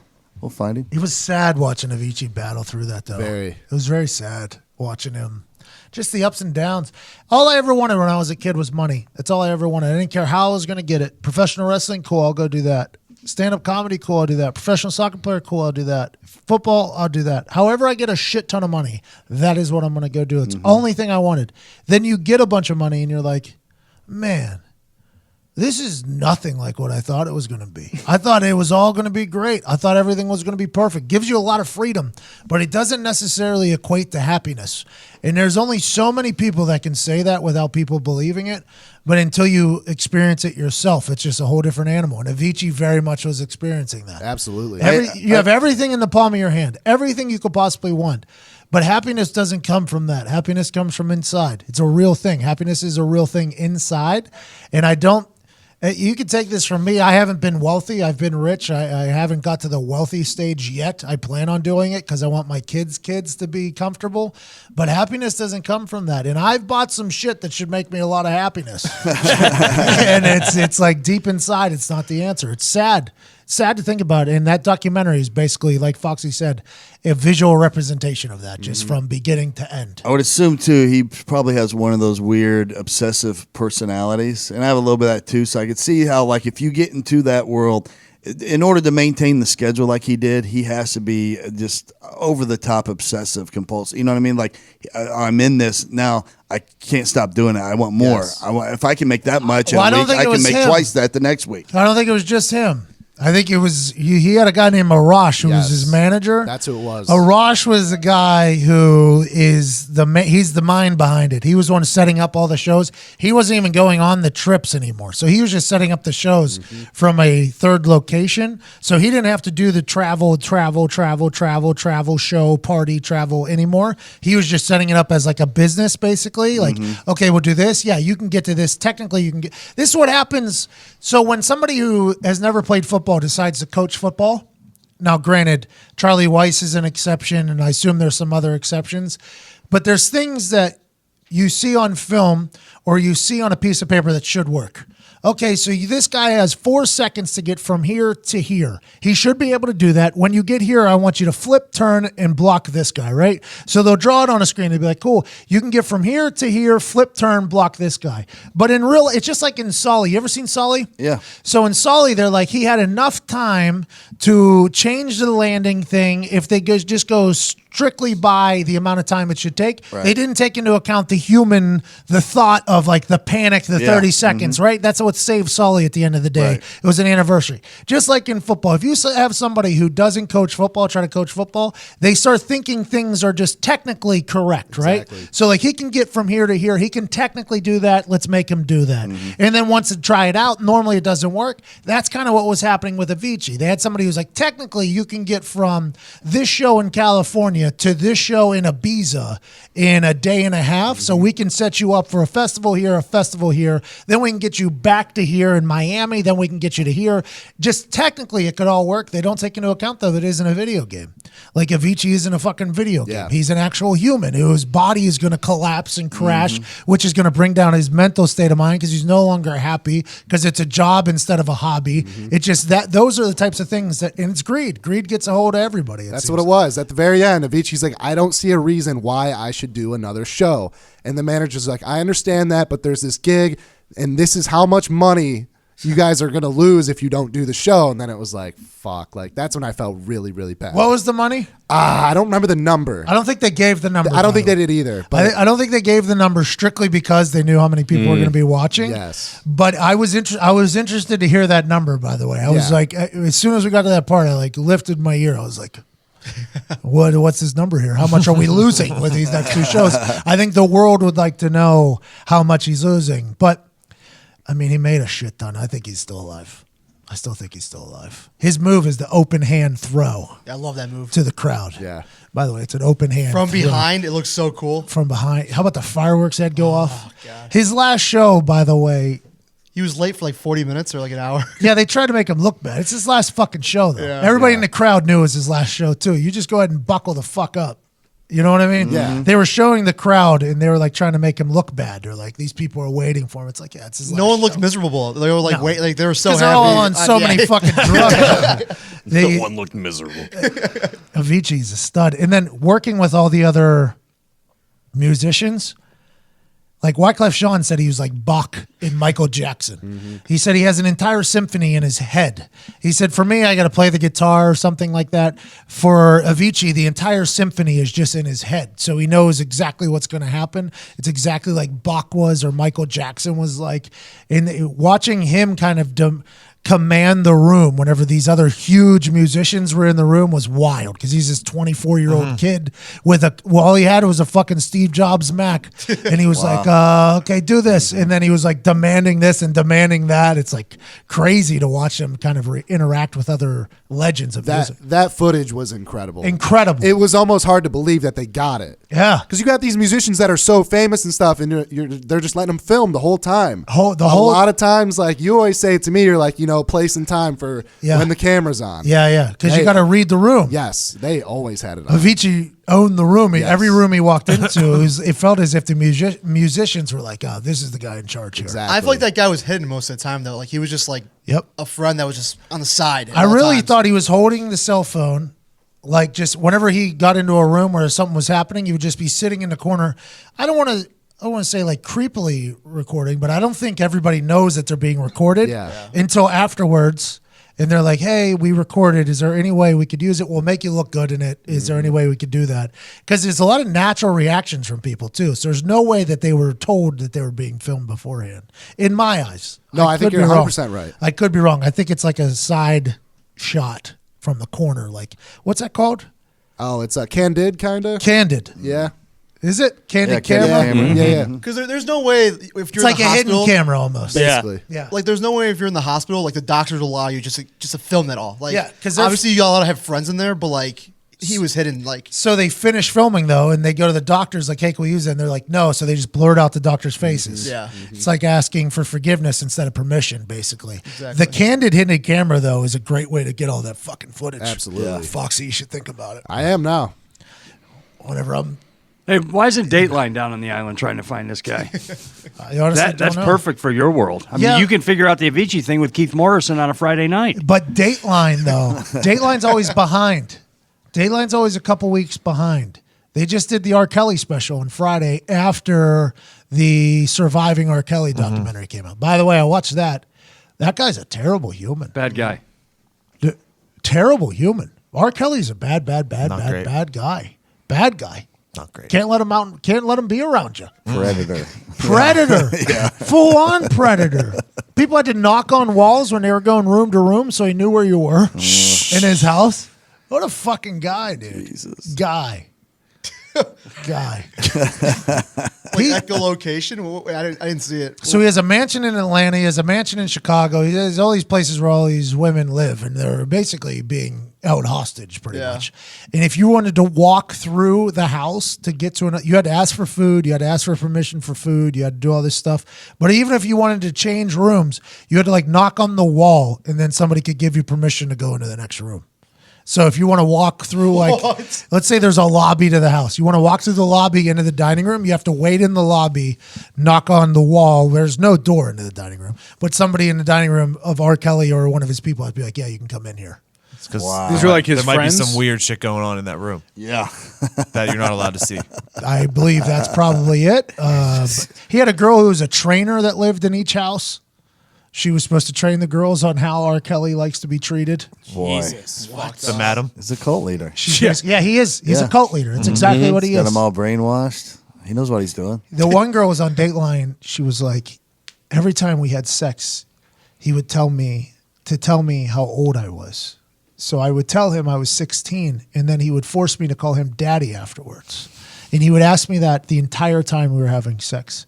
How old are you? And I would say, I'm 16, daddy. She was just saying this on the camera. And I'm like, wow. How old was she? Fuck. In reality, how old was she? She seemed like she was probably in her early 20s, so this probably happened years ago. but she was 16. But at the time she was. Yeah, she was actually 16. Though, yeah, that's his thing. That was his thing. Was really young girls. And all of him and Aaliyah, he got married to Aaliyah when she was 15. Like actually married to Aaliyah when she was 15. And she's dead, right? Mm-hmm. Yeah, she passed away. Mm-hmm. Yeah, plane crash. Plane crash. Mm-hmm. R. Kelly. Let's not rule R. Kelly out of that. Mm-hmm. Or get away from him. You said it. I was gonna say it, but I stopped. What's that? That's how you get away from R. Kelly. Kill yourself. Do you think Aaliyah killed herself to get away from R. Kelly? Definitely We're a just thought. spitballing. Yeah, it's definitely We're just not spitballing outside here. the realm of possibility. Or you fake a plane crash and Think of the mental effects, that going through that has on you. He can't show up. He can't show up in public again. Right? He's done, right? I mean, he's done. Only done. because of this Lifetime special, Surviving R. Kelly. He still had 5-6 shows booked around the country that they got dropped, and his label just dropped him, I guess. RCA, I read that. Yeah, recently they just dropped him. Which is wild because this has been. I mean, these stories have been out for a long time. Be interesting to see if he gets convicted of this charge with the 14-year-old. I think he has a bunch of them waiting on deck, though, charges-wise. I think he has a bunch. One's got to stick. Yeah. One of them. This is like the OJ situation. You're talking 30 years for that, probably. 20, 30 years. He would get fucked up in jail, too, right? Oh, yeah. Because he's fucking up little girls? Child molester, yeah. Oh, good for R. Kelly. You could probably hold some concerts in jail. I'll Probably. just hide in the closet. Trap in the closet. I guess that Aaliyah album that he made, there was one girl that was in the house, one of the houses while he was married to Aaliyah, said that entire album is basically a depiction of exactly what was happening in that relationship. So he has a lot of lyrics that are very suspect. Like, I guess he says this is for the younger girls and the older girls. Like, he even said, like, I think he was pretty open. Like, like I think they had to edit out some stuff from some songs, like, to him, like, hey, you can't be saying this exactly. Like, I think there was a potential conversation about like a 14-year-old in one of his songs. They were like, yo, you can't just, but it was wild that he survived all those years. Made a lot of money too, man. A lot of fucking money. Yeah. A lot of good documentaries out there. I think you should go out and learn a little bit. Murder Mountain, Avicii one, Fyre Fraud, The Dawn Wall. R. Kelly one. Huh? The Dawn Wall. Anyone? Just rock climbing. Yeah. Oh, yeah, I saw that. Why are you so obsessed with rock climbing? There's a new rock climbing spot downtown. You made like an announcement to the entire crowd. Is that like your thing? No, it's not. But I'm thrilled by watching guys go up, especially not wearing anything to stop their Those fall, guys do amazing. by putting a half of a fingertip in a crease and then shitting in a bag on the side of the mountain and then sleeping there at night and saying, "Yeah, I've only got 700 more yards to go." I agree. I agree. That's just crazy. I agree that particular human is a very interesting Nuts. one. And they're normally gypsies, too. They just drive around their vans. They make no money. Yeah. Is it for the picture? I don't even know if they have technology. I said it the other. I think it's strictly for adrenaline. Like it's not something that they just do for adrenaline. It's like old Frenchie Flies, the guy that you sent me the video of, the man who he put himself in a catapult and launched himself off of a cliff with a selfie stick. Oh, yeah. And then put the parachute up. I guess he's dead. Yeah. I guess, Really? I guess he's. What chute didn't open? I don't know if a chute didn't open or he flew one, not on that particular one, but one of his, I guess that was his thing, is he liked to go cliff jumping. I guess he hit a cliff, died. It was, there's another documentary on Netflix about the squirrel jumping suit people. One of them died during filming. One of them died during the I don't know documentary. how more don't die. That's what I'm I don't saying. know how you don't hear A lot about do. like 4 a week. These adrenaline chasers, I think there should be some medicine for these motherfuckers. Yeah. Honestly, I What are think you there doing? should be some sort of it's a gift. It's a gift to be able to do that. I think we need adrenaline junkies in our yeah. lives to test the limits of things. I do believe that. Sure. But I think it sounds like every time that sound is made, I don't know what it is. There's like a There's a chair. Sounds like a Yeah, I just heard it for the wreath. first time. but it sounds like the RIP Sea of Japan. Like a little pan flute. I've heard it 3-4 times now so far, and every time I hear it, I think that Ty or you have hit play on the RIP Sea of Japan. I think it's Zito's chair. But I don't know. We'll hear it. It'll come. It'll come naturally. But I think there should be some way to deal with that. I don't think that should be something that's just like, yeah, they're adrenaline. It's just what they are. Yeah, they just like jumping out of planes with no parachutes. It's like, I feel like we should maybe look out for these guys and girls that are doing this, because it seems like more often than not they end up. Yeah, I don't For know how the you get squirrel there. suits, do they have parachutes? What's that? The squirrel suits have parachutes? Yeah. They're inside of them. We think they're nuts, right? I was like We just think they're landing. nuts, those people? Rock climbers, parachute, I don't know. or squirrel I divers. want to go squirrel They're diving. nuts, right? So Respect bad. 'em. I love the videos. So bad. I want to do it one time. But see, people think you're nuts for playing in the National Football League with 11 guys coming at you trying to get in your face mask. I guess that is true. You know what I mean? So it's to each their own. I mean, like, no, there's people like, I would never play in an NFL game. Would not do it. Not That's as many crazy. as But what if Or it- do stand up. But would you want to do Stand up, it? yes. Stand if, up, yes. If Yeah. you knew that every time you went out on the field, if Get you a didn't do huge it right, you paycheck. would die. Or if you're getting a huge paycheck too. You're getting Yeah, a it's huge true. paycheck. It's true. I don't know if those people that are squirrel jumping are getting huge fucking paychecks. Oh, a lot of them Yeah. are paying for it themselves. Well, Red Bull's behind them somewhere. Some of figure, them. right? It's like last night. Whenever Zerline was about to hit that 57-yarder, I was so fucking nervous for Johnny Hecker and the snapper and Zerline. I was so nervous. I was like, man, I don't know how I was ever in that situation. I was so fucking nervous. Colquitt was punting backed up out of his end zone. I was like, oh my God, you hit a shitty one here. Tom Brady's definitely going to score. You're fucked. I was like starting to think of all these situations, and I was like, I don't know how I did that. I honestly have no clue how I did. I guess, but when you're in it, you don't even think about it. And you're in control. Yeah. Like you'd always rather be in control than watching it and hoping. Well, in like 2 out of 3 punts, just for instance, I mean, the amount of time difference between that guy getting a fingertip on the ball and not is a millisecond. So close. I mean, it's like, whoa, every time. I never thought about it when I was in a game, honestly. I never really got nervous. And that might sound interesting. I never got nervous. I always got like excited though. I was always like, I can't wait to get out there and do my thing. But now that I'm turned into a fan and watching, I get fucking like I'm like looking away on this. I'm like, come on, man. Like just make it, please, so we don't have another Cody Parkey situation. Please, fucking God, make the 48. All right, that's good. Good. And then the 57-yarder, that's a fun one though, because nobody expects you to make it. You miss a 57-yarder, no one's expecting you to make it. It's like a thing. That's like a fun one. I was excited to film that. But I didn't put out a For the Brand video for the 48-yarder because I was like, I couldn't even fucking watch. I'm like, the NFC fucking championship. This is a huge moment after the Bird Box situation. Great weekend. Get out there and watch some shit. I think we should make more documentaries. Yeah, I think so too. It'd be fun. It seems so easy to make, man. That Murder Mountain seems so easy to make. 2 years for a 2-hour documentary. I mean, you just find a cool ass story and then you tell it. 2 years? What do you mean? Well, I mean, you if you're going to do a proper documentary, a 90-minute where you're going to have a beginning, a middle, and an end, and there is a solution or there's not a solution at the end, that's 2 years. It depends on what disagree. time, I don't think what so. story you're I telling. disagree completely. We That did Murder baseball. Mountain was what, 4 interviews? They did 4 sit-down interviews with people. They had the Vietnam guy. They had the 2 old ladies. They did like 4 or 5 interviews. You knocked that out in like 3-4 days. Yeah. You just have to get the reenactors. They had reenactments, I guess. That's the only thing you got to And I assume probably like that crew was probably working on 4 different documentaries simultaneously because you do have to wait for certain events to happen. They needed the new development and the missing kid story to happen so they could go cover that. You know what I mean? But they were probably traveling around working on other ones. all you need is a story. You just need the story, and then you have to tell it. But boy, that Murder Mountain one was an eye opener. Murder Mountain one. Would love to say that I haven't thought a couple mornings waking up and just disappearing. It's either Humboldt County or to Madagascar. I would love to say that I haven't thought about it, but boy, that Humboldt County, that guy was a Utah lobbyist. Yeah. He was a lobbyist. He Like was a bigwig. He was a bigwig in Yeah. Utah. Now he's a criminal in Humboldt County, just fucking riding around on ATVs with bandanas over his face, just living life like an outlaw. You'd rather go to Madagascar, though, obviously, right? Yeah, I would. For sure, yeah. For sure.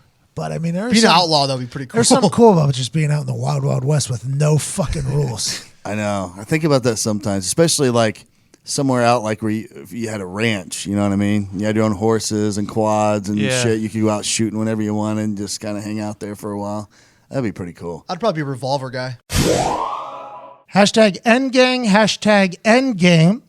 I want you to tweet either Goodell or somebody at the NFL to listen to Florio's explanation of how we fix the NFL. Say you heard it on this show, you like what the Italian was saying, and let's fix the NFL together. This is a team effort. No prizes except for a better league next year because of this. Let's band together. Let's rally the troops. Let's get our social initiative together and start tweeting at Goodell and at the NFL that they should listen to this and get the right answer for the future of the NFL. That's all I got. I think that was a pretty good little motivation. That was nice, yeah. I hope you're running through a wall, at least tapping on your screen. At Commish, I think his name is. Roger Goodell. Or NFL commish. One of You the two. get it. At NFL Commish. You'll find it. And you say, hey, Cuzzy, you should go check out the Pat McAfee Show 2.0 today. Paisan Florio solves the game. That was an incredible idea by him. And also the boys, great conversation out of them today. Tweet us anything that you noticed from the show that you liked and any corrections that we have. Conan O'Brien has this thing where it's like, correct my mistake, and it's a whole thing. I feel like we make a lot more than he does. So I'd like to hear them. We appreciate you all so much. Have an incredible Tuesday. Heartland Radio 2.0 is tomorrow. We will see you Thursday with Chuck Pagano. Chuck Pagano coming in on Thursday. Should be a good conversation. He's the Bears D coordinator, and he's one of the most hilarious humans I've ever heard in my life. Have a good Tuesday. Appreciate you all. Ty Schmidt, hit the music.